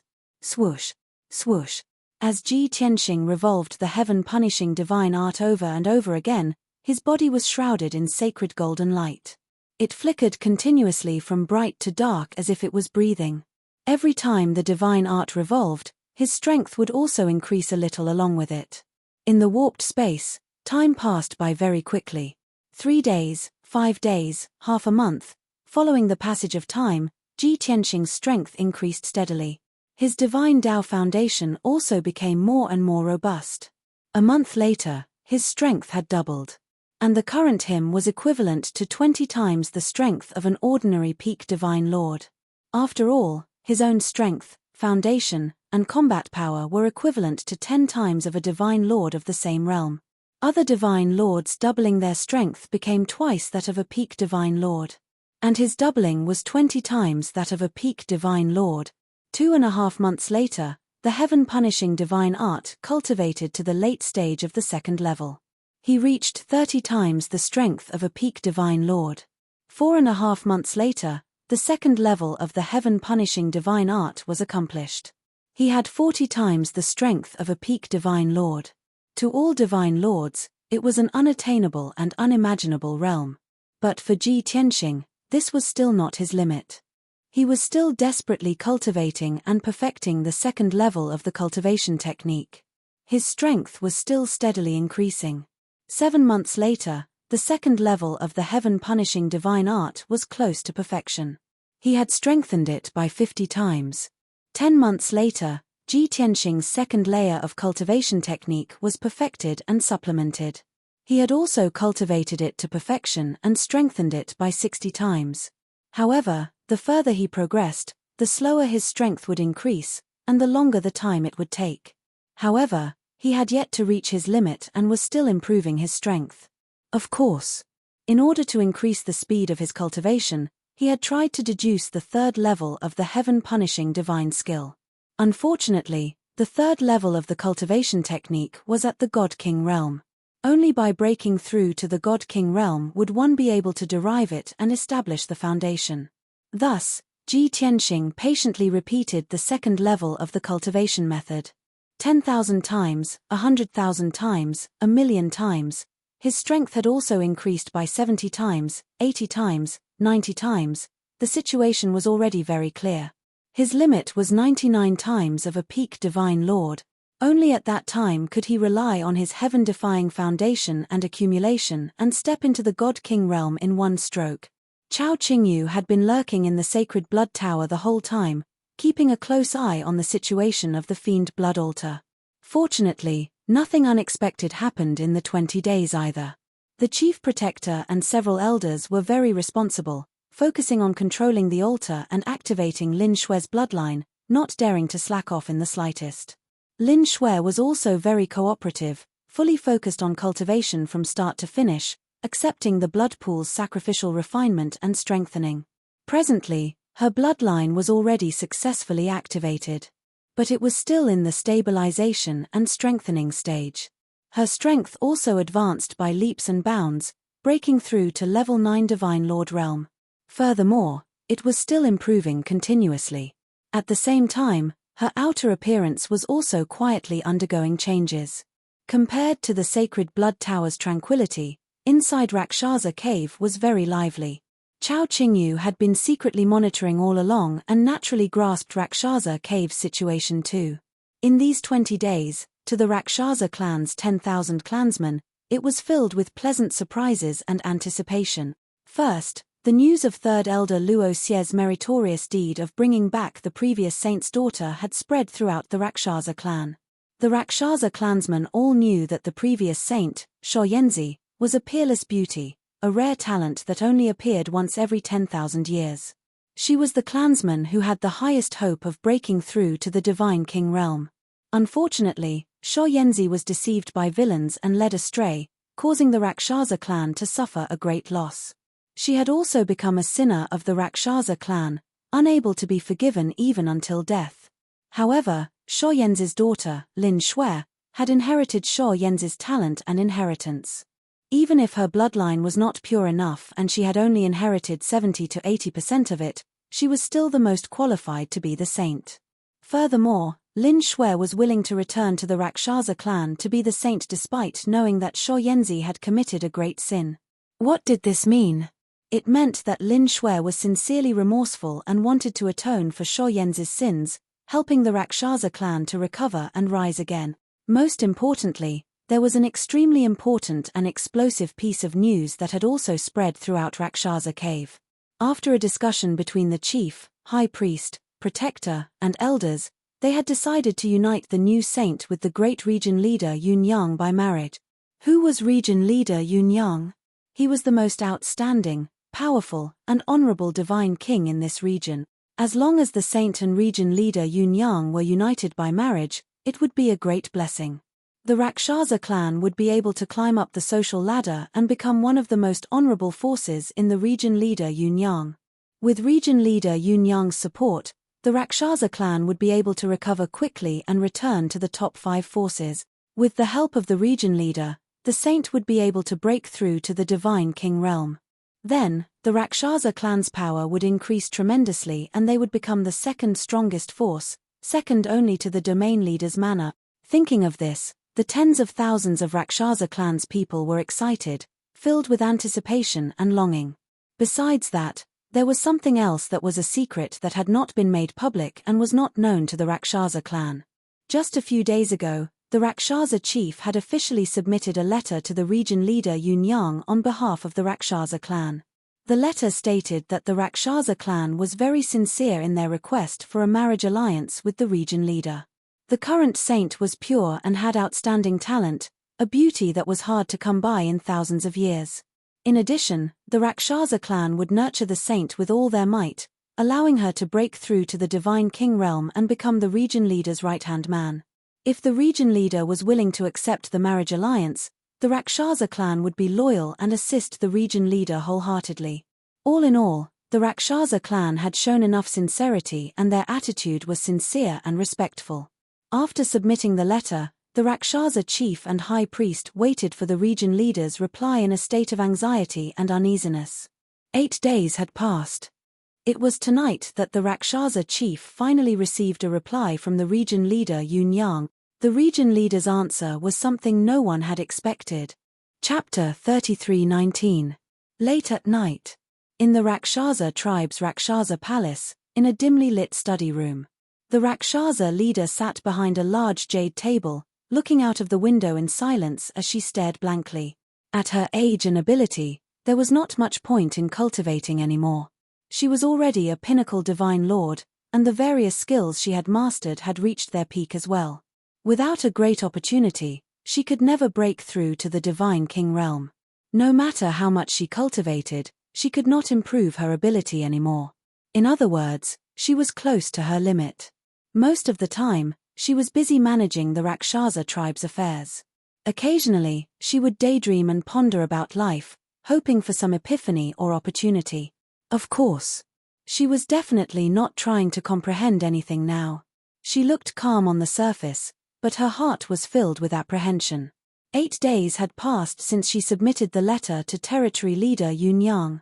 She had been waiting for Territory Leader Yun Yang's reply. Although she was eager about the marriage alliance and was confident about it, Territory Leader Yun Yang did not give her any assurance. Without Territory Leader Yun Yang's reply, she could not be at ease. At this moment, hurried footsteps came from the study room door. The Rakshasa leader was jolted awake. Turning to look at the door, she saw the high priest walking in quickly. Moreover, the high priest looked delighted and excited, holding a luxurious golden jade slip in his hands. The communication jade slip was not an ordinary item, it could not be refined and used by an ordinary person. Leader. Territory Leader Yun Yang has given us an answer. This is the communication jade slip he sent. The high priestess quickly walked in front of the patriarch. She held the communication jade slip with both hands and handed it to her. Let me have a look. The patriarch jumped to his feet and quickly reached out to take the communication jade slip. She had been waiting for this moment for a long time. Just as her hands touched the jade slip, she channeled her divine power into it without hesitation and unlocked the jade slip to read its contents. The jade slip was indeed sent by Territory Leader Yun Yang. However, the content of his reply was something the Rakshasa leader had not expected. After she finished reading the contents of the jade slip, her body suddenly trembled, and her expression stiffened in shock. The high priest's eyes shone brightly as he stared at her expectantly. Seeing her strange expression, the high priest asked impatiently, "Leader, how is it? Has territory ruler Yun Yang agreed?" The Rakshasa clan leader remained silent. His expression darkened and anger appeared in his eyes. The high priest suddenly panicked and had a bad premonition. He continued to ask, "Patriarch, what exactly did the region leader say? Did he reject us?" The Rakshasa clan leader finally snapped back to his senses. Filled with rage, he crushed the jade slip into pieces. Preposterous. How preposterous. They've gone too far. They've gone too far. The Rakshasa clan leader was enraged as he roared with a stern voice. This is definitely an insult to our race. What? The high priest was completely flustered. He asked in shock and confusion, "Clan leader, how did the region leader reply?" The Rakshasa chief took in a deep breath to calm his anger before he said in a low voice, "Territorial Lord Yun Yang is too arrogant. He doesn't respect our tribe at all. He replied to me and said that he already had a Tao companion that he admired and married her as his official wife. If the Rakshasa clan insists on a marriage alliance, he can consider it, albeit reluctantly. After we've crowned the saintess, he'll come to the Rakshasa cave personally to see the saintess' appearance, potential, and talent. If the saintess catches his eye, he'll give our tribe a chance to take the saintess as his concubine. After all, he's the honorable region leader. Even if she's his concubine, her status is extraordinary." The high priest was stunned and exclaimed in disbelief, Take Taken a concubine? The saintess of our tribe can only be his concubine. How is this possible? We're an ancient god tribe after all. Our bloodline is honorable and our status is extraordinary. Our tribe's most outstanding saintess will definitely become a god king. How can she be his concubine? Yes. The Rakshasa clan leader nodded and sneered. Therefore, territory leader Yunyang is humiliating our tribe. The high priest thought about it and asked with a frown, but this isn't right. Since when did territory leader Yunyang have a Dao companion and marry her as his official wife? He's the honorable region leader. Once he marries his official wife, it'll definitely cause a stir in the entire Yunyang region. All the empires and top forces will gather to congratulate him. Guests will definitely gather and come from all over the place, but we haven't heard anything. There's no news in the entire Yunyang region as well. The Rakshasa clan leader nodded again and said in a low voice, "That's why territory leader Yunyang is obviously lying. He doesn't care about the Rakshasa clan at all and doesn't need to show us any mercy. He can tell such a despicable lie so directly. He's going too far." The high priest's expression was dark as well. After a moment of silence, he asked, "Clan leader, what should we do then? Should this marriage continue?" The Rakshasa clan leader pursed his lips and frowned. After thinking for a long time, he nodded and said in a determined tone, "Of course it should continue. No matter how much territory leader Yunyang despises our tribe, we can only swallow our pride. The Crimson Lunar tribe has joined forces with the other ancient tribes to suppress our tribe's forces and vow to remove us from the list. We have no other backing to rely on. Territory leader Yunyang is our only chance. No matter how humiliating it is, we can only choose to accept it. Let's be a concubine then. His territory leader Yunyang after all." Just as he had said, even his concubines were of the highest status. With this relationship, the Crimson Lunar tribe's suppression and encirclement against our tribe will definitely stop. At least, the Crimson Lunar tribe won't dare offend territory leader Yunyang. The high priest nodded in agreement and said with a sigh, "Given the situation, we can only swallow our pride. Anyway, territory leader Yunyang hasn't married and hasn't seen Lin Shui. Maybe he'll change his mind when he sees Lin Shui. Besides, if Lin Shui performs well after becoming a concubine and gains the territory leader's favor, she might be promoted to be his wife." The Rakshasa clan leader calmed down and said with a slight nod, "That's right. As long as the marriage is successful, we'll have a chance and hope. Prepare to confer the title of saintess. Right, after conferring the title of saintess, prepare to welcome territory leader Yunyang's arrival. Your subordinate understands what to do." The high priest bowed and retreated. Soon, another 5 days had passed. Under the high priest's arrangement, the Rakshasa people decorated the venue joyfully and prepared for the ceremony of conferring the saintess. At the same time, the Rakshasa cave was decorated with lanterns and colored banners, red and purple in preparation for the arrival of territory leader Yunyang. On the 26th day, Lin Shui's Rakshasa bloodline was fully activated and her condition was stable. She finally left the sacred blood tower and went to the square to participate in the ceremony of conferring the saintess. Chapter 33:20. The square outside the Luosha Divine Palace was 50 miles wide and could hold hundreds of thousands of people. Unfortunately, the population of the Luosha race had never reached that level. Even at their peak, the population was only 40,000 to 50,000 people. At this moment, all the people in the Luosha cave were gathered in the square to watch the saintess ceremony. In the center of the square, there was a platform that was hundreds of feet high.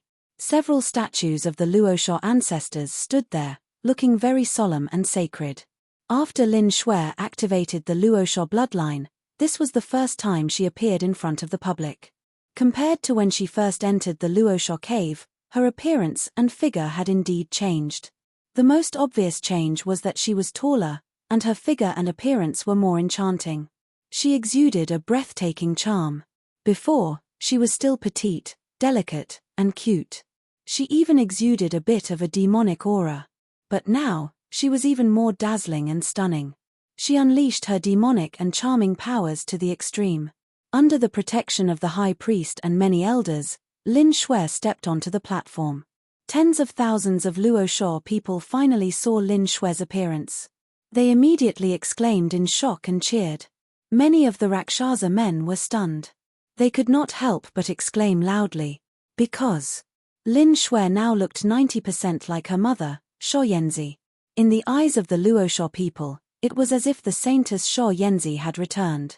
But there were some subtle differences between Lin Shui and Shaoyanzi. Compared to Shaoyanzi, she was younger and unleashed her charming aura to the extreme. Without a doubt, she was even more beautiful and dazzling than Shaoyanzi back then. The cheers and discussions lasted for a long time before dissipating. The clan leader, high priest, guardians, and elders were very satisfied with this effect. Everyone's face was filled with a long-lost gratified smile. 15 minutes later, the ceremony officially began. The clan leader and high priest first prayed a long incantation. Then the high priest led the various procedures. In short, the ceremony to confer the title of saintess was very complicated and solemn. Lin Shui didn't want to participate in the ceremony. She didn't want to be the saintess.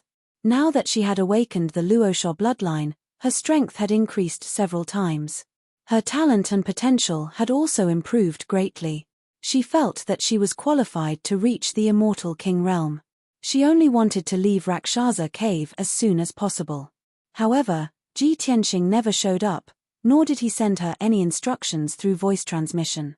She called out to Ji Tianxing in her heart many times, but received no response. Now, her form had changed, becoming even more dazzling and perfect. She could ignore the cheers and amazement of the tens of thousands of Rakshasas. What she wanted to see the most was Ji Tianxing's reaction when he saw her in her current state.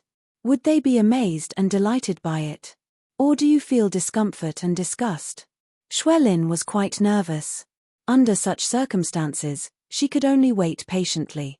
Even if she was unwilling, she had to go along with the Rakshasa clan leader's arrangements.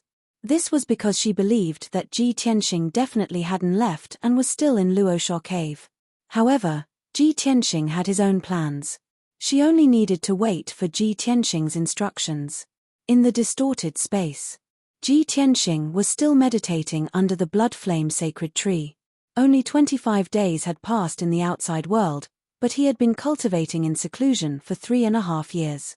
At this time, his strength had been raised to the limit, 99 times that of a peak godlord. Previously, his body was surrounded by a sacred golden light. But now, his entire body was surrounded by divine light. Not only was there golden light, but there were also purple and white lights. Under the dazzling divine light, he looked even more sacred and solemn, and his aura was also extremely powerful. As early as a year ago, his strength had already reached its limit. In this year, he had been trying to break through the shackles of the immortal king realm.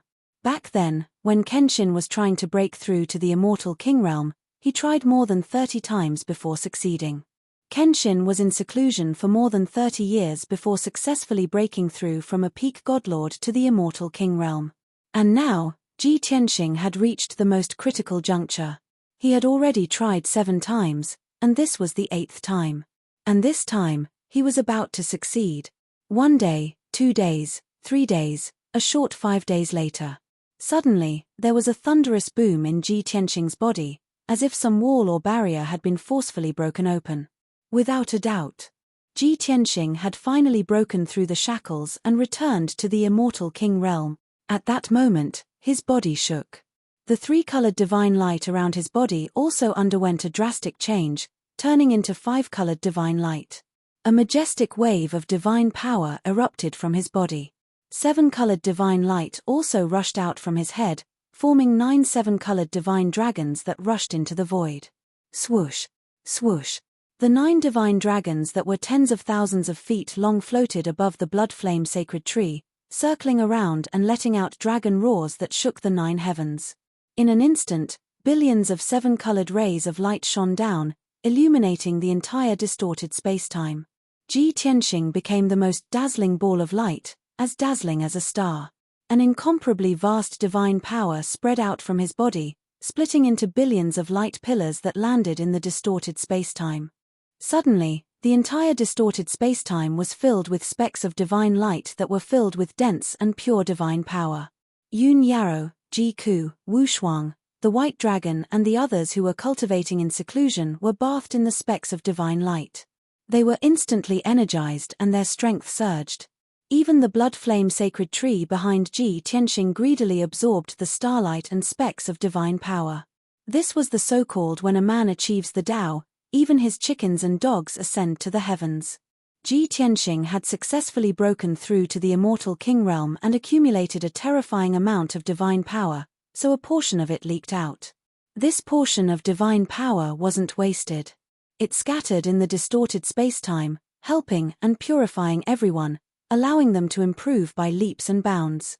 As for the blood flame sacred tree, in the past, Ji Tianxing used to absorb the power of the sacred tree to try to reach a higher level. Now that he had successfully broken through to the immortal king realm, he used the excess power to nourish the blood flame sacred tree. As a result, the blood flame sacred tree also grew rapidly, growing 3 feet taller at a speed visible to the naked eye. On the billions of branches, innumerable purple leaves and sprouts grew out. Some of the branches even bore thumb-sized divine fruits. 3 days later, the 9 divine dragons hovering above the sacred tree turned into billions of colorful specks of light and scattered in the distorted spacetime. The divine dragon's shadow dissipated. Ji Tianxing also ended his cultivation and opened his eyes. Swoosh! When he opened his eyes, 2 beams of condensed light flashed through the night like lightning, causing the distorted spacetime to fluctuate. Phew! Ji Tianxing let out a long breath and looked at his body that hadn't changed much. A gratified smile appeared on his face. After 1,100 years, I have finally returned. Immortal King Realm, long time no see. Chapter 33:21. Ji Tianxing had been waiting for this day for a long time. It had been more than 100 years since he had awakened the memories of his previous life. In the past 100 years, he had always remembered the hatred from back then. There was not a day when he did not think about revenge.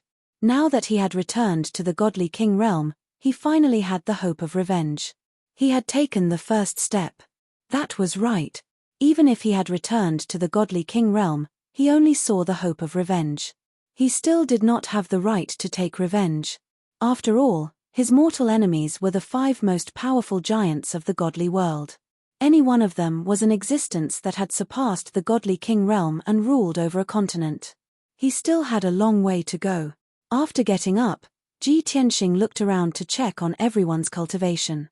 He saw that the distorted space around the bloody flame sacred tree was still filled with hundreds of millions of light spots. That was the excess divine power that had leaked out when he had broken through to the godly king realm. Yun Yarrow, Ji Ku, Bai Long, and the others all guessed that Ji Tianxing had broken through again. However, they also knew that this was a once-in-a-lifetime opportunity that they could not miss. Even if they were curious and wanted to end their cultivation to see what level Ji Tianxing had broken through to. However, after weighing the pros and cons, they all held back and focused on cultivating. They tried their best to absorb the divine light around them. As the rainbow-colored light spots entered their bodies one after another, the light spots entered their bodies one after another. The extremely pure and rich divine power caused their strength to increase rapidly. To everyone, this was their opportunity. With this opportunity, they would definitely be able to break through the shackles and advance by at least 1 level. Seeing that everyone had calmed down and made the correct decision, Ji Tianxing revealed a gratified smile. It should have been 26 days outside. I wonder if Lin Shue's Rakshasa bloodline has been successfully activated. Ji Tianxing thought for a while and quickly left the distorted space. Swoosh! In the darkness, a faint white light flashed. Ji Tianxing appeared beside Chao Qingyu. Although it was only a flash of divine power, Ji Tianxing quickly concealed his aura. But such abnormal fluctuations would still be detected by peak divine lords. However, the Rakshasa clan leader, the great priest, the great guardian and the others were not in the Saint Blood Tower. Therefore, Ji Tianxing's aura was not detected. Chao Qingyu was hiding in a dark corner, observing the situation in the square with rapt attention. He was also startled by Ji Tianxing's sudden appearance. When he saw Ji Tianqing's appearance clearly, he keenly sensed that Ji Tianqing's aura had changed greatly. After being stunned for a moment, he suddenly reacted, and his eyes widened, revealing a look of deep shock. This is the aura of a god king. Young Master Tianqing, you actually broke through to the divine king realm? Chao Qingyu was a god king, so he was no stranger to the unique aura of a god king. When he realized this, he was incomparably shocked and in disbelief. Ji Tianqing nodded slightly and didn't say much. He asked, "What's the situation on the second floor? Has Lin Xue's Rakshasa bloodline been successfully awakened?" Chao Qingyu suppressed his surprise and nodded. Miss Lin's Rakshasa bloodline has been awakened since a few days ago. Until today, when her strength, cultivation base, and bloodline have all stabilized, she left the demonic blood altar to participate in the saintess conferring ceremony. Ji Tianqing quickly released his deific consciousness to check the situation of the demonic blood altar. Seeing that the altar was closed and there was no one around, he was relieved. Awakening the Rakshasa bloodline, she should have broken through to the 9th level of the Divine Lord realm, right? Is the Rakshasa clan so impatient? It's only the 26th day and they're already conferring Lin Xue as saintess. Chao Qingyu quickly explained, "Young master, looking at the Rakshasa clan and the great priest's reactions, I've also eavesdropped on their conversation. It looks like Miss Lin's talent is extremely high after awakening the Rakshasa bloodline, not inferior to her mother, Sho Yanzi. Therefore, the Rakshasa clan values Miss Lin very much and plans to use her as a bargaining chip to form a marriage alliance with territory ruler Yun Yang." Just a few days ago, the Rakshasa clan leader had contacted territory ruler Yun Yang and invited him to the Rakshasa cave to see Miss Lin with his own eyes. The Rakshasa clan has also decorated the cave with lanterns and banners, waiting for territory ruler Yun Yang's arrival. Besides, I heard that territory ruler Yun Yang is very arrogant and looks down on the Rakshasa clan. He's unwilling to take Miss Lin as his official wife, only giving her the status of a concubine. Chao Qingyu could vaguely see that there was a vague and ambiguous relationship between Lin Xue and Ji Tianqing. Therefore, he had to tell Ji Tianqing the Rakshasa clan's plan and the predicament Lin Xue was about to face. What? Ji Tianqing was stunned for a moment before he sneered in disdain. The Rakshasa clan's bastards really can't change their ways. They harmed Sho Yanzi back then and now they want to repeat the same mistake and harm Lin Xue. Whether it's Sho Yanzi or Lin Xue, they're both targets to be used, tools to gain benefit. As for territory ruler Yun Yang, haha, who does he think he is? Before entering Yun Yang territory, Ji Tianqing had already learned that territory ruler Yun Yang was an intermediate divine king with exceptional talent. At the very least, he was stronger and more talented than the Tianbei territory ruler. However, it was useless as Yun Yang did not care at all. Seeing the anger on Ji Tianqing's face, Chao Qingyu suggested, "Young master, the coronation ceremony is about to end and your plan has been achieved. We don't have to waste time. Let's save Miss Lin and we'll be done, right?" Ji Tianqing smiled mockingly and shook his head. Wouldn't it be too boring to snatch Lin Xue away so crudely? Isn't the Rakshasa clan trying to climb up the social ladder and make a comeback? Come, let's teach them a lesson. Chao Qingyu thought about it and roughly guessed what he meant. His face was filled with anticipation. In the spacious square, the coronation ceremony of the saintess was coming to an end. Under everyone's gaze and the Rakshasa clan's witness, the Rakshasa clan leader personally helped Lin Xue put on the saintess cloak and crown. The scepter that symbolized the saintess' identity and status was also passed to Lin Xue. These 3 items were top-notch monarch-level divine weapons, treasures that had been passed down for over 30,000 years in the Rakshasa clan. Lin Xue was a little distracted and was not interested in these 3 treasures. However, Ji Tianqing did not appear and she dared not act rashly. She could only accept them reluctantly. When she wore the saintess cloak, the sacred goddess crown, and the saintess scepter, she was the brightest star in the square. Thousands of Rakshasa clapped and cheered for her. The coronation ceremony was finally over. The Rakshasa clan leader went up the stage again, ready to give the closing speech. But at this moment, in the southern sky, there was a group of sacred 5-colored auspicious clouds, as fast as the aurora, rushing over. A domineering man's voice also came from the sky. I've long heard that the saintess of the Rakshasa race has extraordinary talent and beauty that can cause the downfall of a city. Now that I've seen her today, she really lives up to her reputation. Chapter 33:22. Everything was going smoothly, and the saintess conferring ceremony was about to end. However, the sudden voice caused everyone in the square to be stunned. Not only the thousands of Rakshasas, but even the Rakshasa clan leader, high priest, guardians, and elders looked toward the south of the square. Countless people furrowed their brows, revealing vigilant and wary expressions. After all, the young man's voice was not from the Rakshasa clan. He must be an outsider. However, there were no outsiders in Rakshasa Cave, and they had not invited any outsiders in recently. Could it be an intruder? That was everyone's first reaction. As a result, hundreds of Rakshasa guards immediately drew their weapons and blocked the edge of the square, glaring at the five-colored auspicious cloud. Under everyone's watchful eyes, the five-colored auspicious cloud flew above the square, ignoring the hundreds of guards. The five-colored auspicious cloud stopped above the square, and everyone saw the two experts standing on the auspicious cloud.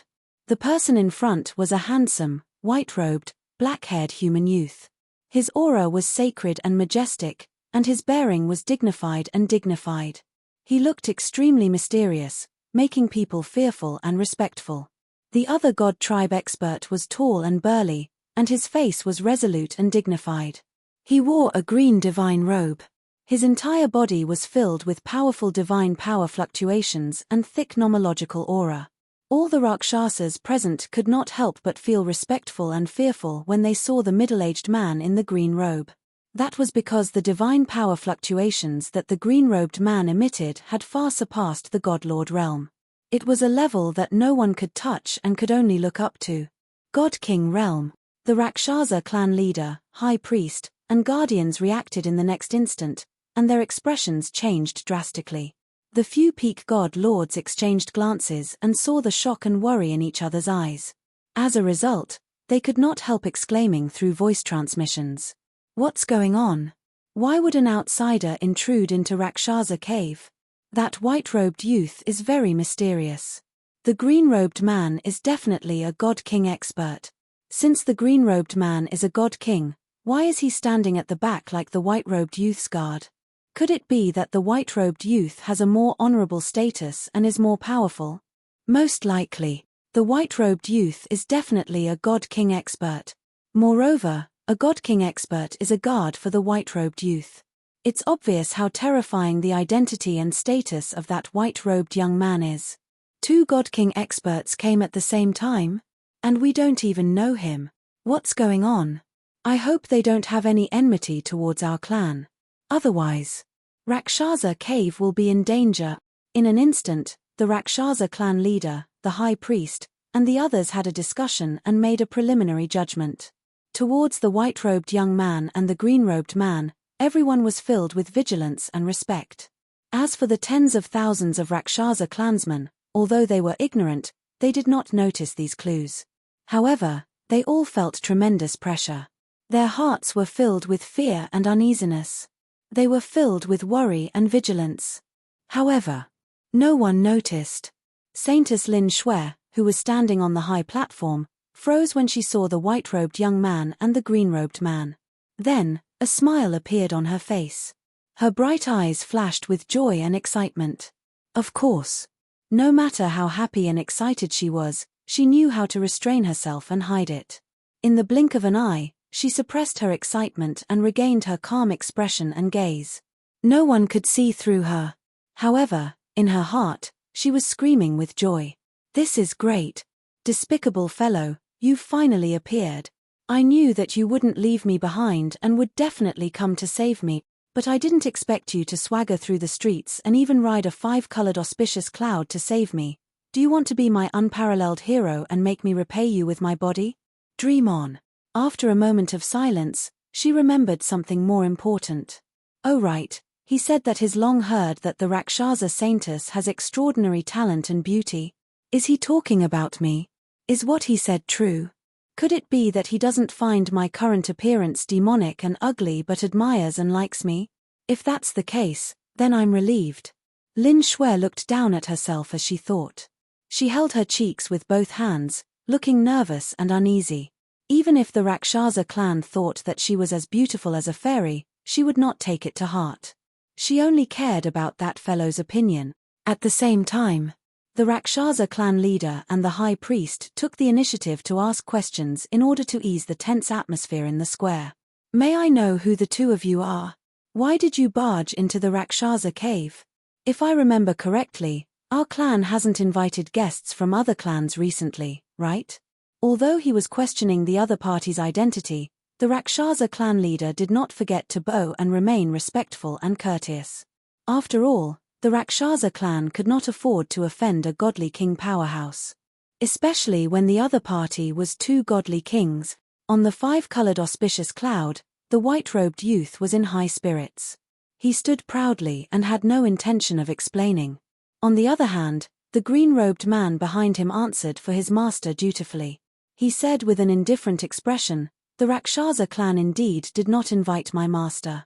We came uninvited. After all, the Rakshasa clan lives in a remote area. It's normal that they don't know my master." Seeing that, the Rakshasa clan leader and the high priest's hearts skipped a beat. Everyone looked at each other and nodded slightly, confirming the guess in their hearts. That was right. That green-robed man was the white-robed youth's guard and servant. Everyone was secretly shocked. What kind of honorable person would he be if a godly king was willing to be his guard? He should be at least the territorial lord of a region, right? Thinking of that, the Rakshasa clan leader, the high priest, the great guardian, and the elders became even more respectful. Please forgive our ignorance. May I ask where the two seniors are from? Do you have any relationship with our Rakshasa clan's ancestors? Why did you enter Rakshasa cave this time? The high priest bowed and asked in a respectful and clear manner. In order not to anger the two godly kings, he only said that he was entering Rakshasa cave and did not dare to mention the word trespass. The tens of thousands of Rakshasa clansmen were already frightened by the two godly kings' power and were uneasy. Now, seeing the clan leader and the high priest in such a humble manner, they understood. Everyone understood the situation. The two guests from other clans must be honorable godly kings, big shots that the Rakshasa clan could not afford to offend. As expected. The white-robed youth still did not answer. The green-robed man said proudly, "We're from the Sharp Tiger region in the south. My master is the master of Sharp Tiger region. Although Sharp Tiger region is very far from here and you must have never heard of it. However, our territorial lord does have some relationship with your ancestors. More than 15,000 years ago, there was a Rakshasa woman called Shoyuhuan. When she was traveling the boundless heaven mainland, she passed by Sharp Tiger region. At that time, Shoyuhuan was chased by a godly king and was severely injured. She almost died. It was our domain lord who was kind enough to save Shoyuhuan and treat her injuries." Chapter 33-23. The expressions of the Rakshasa tribe leader and high priest changed when they heard what the green-robed man said. Everyone could not help but exclaim in their excitement. The Tiger region lord. He is indeed a region lord. No wonder. What? Shoyuhuan? Oh my god. That's the 17th generation saintess of our tribe, my grandmother. Shoyuhuan went to the Tiger region and was even saved by the region lord. No wonder the region lord knows about our tribe. He has such a history with us. The Rakshasa tribe leader and high priest were all excited. They showed gratified, friendly, and fawning smiles. After all, the two godly kings had a history with the Rakshasa tribe, which meant that they were friends and not enemies. The Shoyuhuan that the green-robed man mentioned was indeed the 17th generation saintess of the Rakshasa tribe. Shoyenzi was the 19th generation saintess, and Lin Shui was the 20th generation saintess. Shoyuhuan had broken through to the godly king realm more than 16,000 years ago. The Rakshasa tribe was very powerful back then. They were the second most powerful force after the region lord. However, because of that, the region lord was wary of the Rakshasa tribe and secretly suppressed and weakened them. Shoyuhuan was only a lower-rank godly king. Her strength was far from the region lord's then. Just staying in the Rakshasa cave and cultivating the skills left behind by the ancestors was not enough to increase her strength quickly, let alone surpass the region lord. Therefore, Sho Yuhuan decided to leave the Rakshasa cave and travel the boundless heaven continent to find opportunities and methods to increase her strength. However, it was a pity. Sho Yuhuan was still in contact with the Rakshasa cave for 400 years after she left. After 400 years, they completely lost contact. There was no news of her until now. The Rakshasa tribe tried to find her but to no avail. Too much time had passed, and the Rakshasa tribe thought that Sho Yuhuan had died. Sho Yuhuan's disappearance was a huge nightmare to the Rakshasa tribe. It was also a heavy loss. Since then, the Rakshasa tribe's power declined and gradually weakened. Now, Sho Yuhuan's name was mentioned again, and it brought back many Rakshasa powerhouses' memories. Only then did they know that Sho Yuhuan had been to the Tiger region and had interacted with the region lord. After a series of exclamations and discussions, the high priest looked at the two god kings excitedly and asked urgently, "Respected god kings, may I ask a question? After Domain Lord saved Sho Yuhuan, where did she go?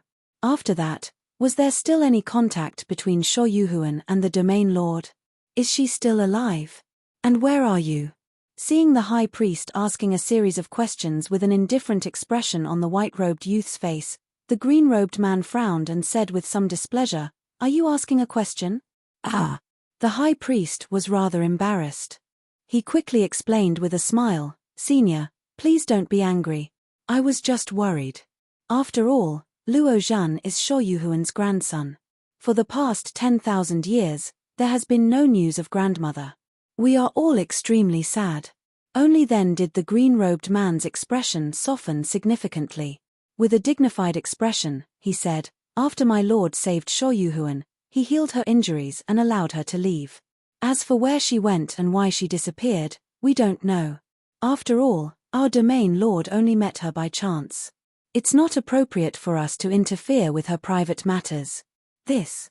The high priest's face instantly turned gloomy. His hopes were dashed. However, when Sho Yuhuan disappeared, he was not even born yet. He did not have any deep feelings for Sho Yuhuan, much less any grief. In the blink of an eye, he returned to normal and greeted the green-robed man with a smile. With his relationship with Sho Yuhuan, he had an advantage over the others. It was easier for him to get closer to them. Just as everyone was exchanging pleasantries, Saintess Lin Shui, who was ignored by everyone, had a strange expression. She was holding back her laughter painfully. "Ha ha ha. Ha ha ha ha. I'm dying of laughter. Tiger Che? Nonsense. Domain Lord Tiger Che? Even if you're making up lies, can you be more serious? Aren't you afraid of being exposed by the Rakshasa race for randomly making up a domain name?" However, looking at the Rakshasa race's reaction, they definitely believed it without a doubt. They were lowly in their bones and only wanted to flatter and curry favor with the strong. No matter how ridiculous you make it up, they won't doubt it. After all, both of you are divine kings. They can't afford to offend you, so they can only suck up to you. Lin Shui cursed inwardly, finding it ridiculous. Witnessing the Rakshasa race's humility and flattery with her own eyes, she was filled with contempt and disdain. However, she calmed down quickly and noticed the abnormality. "No. Isn't he a peak divine lord?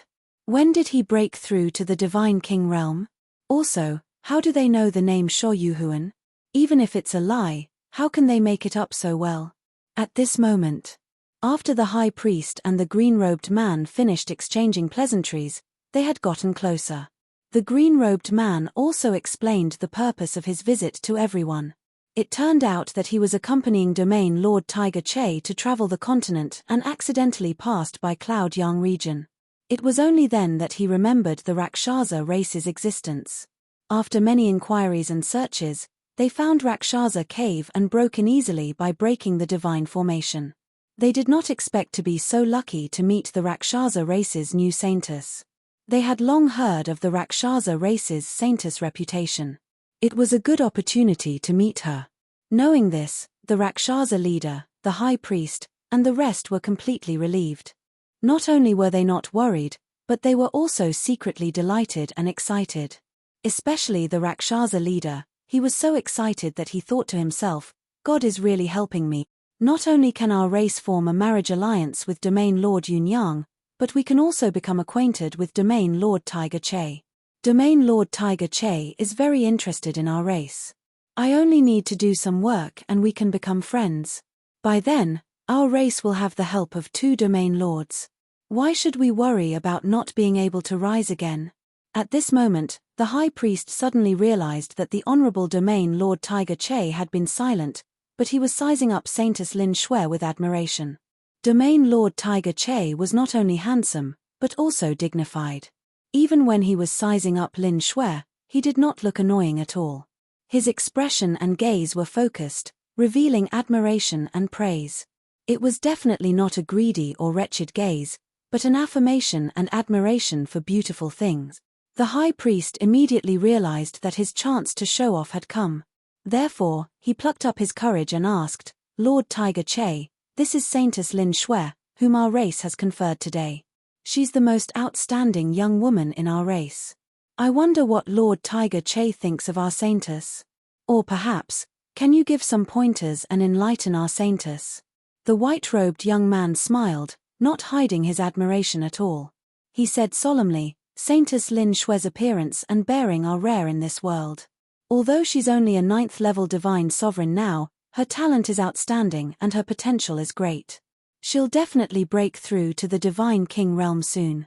I've wandered the world for many years, but I've never found a Dao companion that I like. Now that I've seen Saintess Lin Shui, I'm actually moved. I've decided to take her as my wife and guide and teach her with all my heart. I won't let her talent and potential down. Once he said this, the entire square fell silent. Everyone was stunned, revealing an expression of disbelief. No one had expected Domain Lord Tiger Che to amaze the world with a single brilliant feat. And after the High Priest, Chief Protector, and the rest were stunned for a moment, they immediately revealed a look of thick surprise, and also cried out in surprise in their hearts. Ha ha ha ha. The surprise came too suddenly. We only saw that Domain Lord Tiger Che admires Lin Shui very much. I didn't expect that he would actually be so straightforward, proposing a marriage alliance face to face. Domain Lord Tiger Che marrying Lin Shui as his official wife, this is simply a heaven-sent opportunity. Chapter 33-24. For the High Priest, the Great Guardian, and the many elders, it was the most practical thing to do to curry favor with the 2 divine kings in front of them and Precinct Lord Tiger who was close at hand. They were pleasantly surprised by Precinct Lord Tiger's straightforward declaration and were very much in agreement and eagerness. After all, Precinct Lord Tiger's status and ability were no weaker than Precinct Lord Yunyang. Although Precinct Lord Tiger was far away from here and was not as effective as sucking up to Precinct Lord Yunyang, Yunyang was too arrogant. He did not care about the Rakshasa tribe at all and was only willing to take Lin Shui as his concubine. In contrast, Precinct Lord Tiger wanted to take Lin Shui as his wife. This was definitely more attractive and competitive. Not only were the High Priest, Guardian, and others pleasantly surprised, even the tens of thousands of Rakshasa tribesmen were stunned and shocked. When they came back to their senses, they exclaimed and applauded. Only the Rakshasa tribe leader wore a complicated expression, hesitation in her eyes. The one who had the biggest reaction and was the most excited was none other than Lin Shui. Her eyes widened in disbelief as she stared at Ji Tianxing with sparkling eyes, her heart beating several times faster. It was to the extent that the blood in her body was flowing faster and faster. She was so excited that she couldn't express it with words. At this moment, she even thought that she had heard wrongly and was hallucinating. She could not believe that those words came from Ji Tianxing's mouth. Oh my God! Is this still him? Is this really what he's saying? He's always on guard against me and looks like he doesn't want to get close to me. He even despises me a little. But now, he's saying something so mushy. And in front of tens of thousands of people. It's unbelievable. Could it be that these were his true thoughts? He already has me in his heart, but he's just unwilling to admit it. Now, he's using this opportunity to express it boldly. It's so touching. Lin Shui was excited and touched. The corners of her eyes were covered with mist that was about to condense into tears. She had never been so happy in her life. However, just as she was filled with excitement and shyness, Ji Tianxing's deific consciousness voice transmission suddenly rang in her head. "Hey, can't you show a little bit of shock and excitement? I'm Precinct Lord Tiger now. I'm proposing marriage to you in front of your entire tribe. How can you suppress the excitement and joy in your heart?" Lin Shue's body stiffened as she glared at him and said telepathically, "You're never serious. Don't be so narcissistic, okay?" Although she said that, she still cooperated with Ji Tianxing and showed an appropriate expression of surprise and disbelief. While she was smiling, she was still a little worried. She sent a telepathic message to Ji Tianxing and asked carefully, "Hey, what you said just now, was it true? You will fulfill your promise, right?" Although she was very shy, she knew very well that if she missed this opportunity, there wouldn't be another one. If she didn't grasp this rare opportunity, she would regret it for the rest of her life. Ji Tianxing, on the other hand, was full of astonishment. He replied with a surprised tone, "Hey, I'm obviously acting.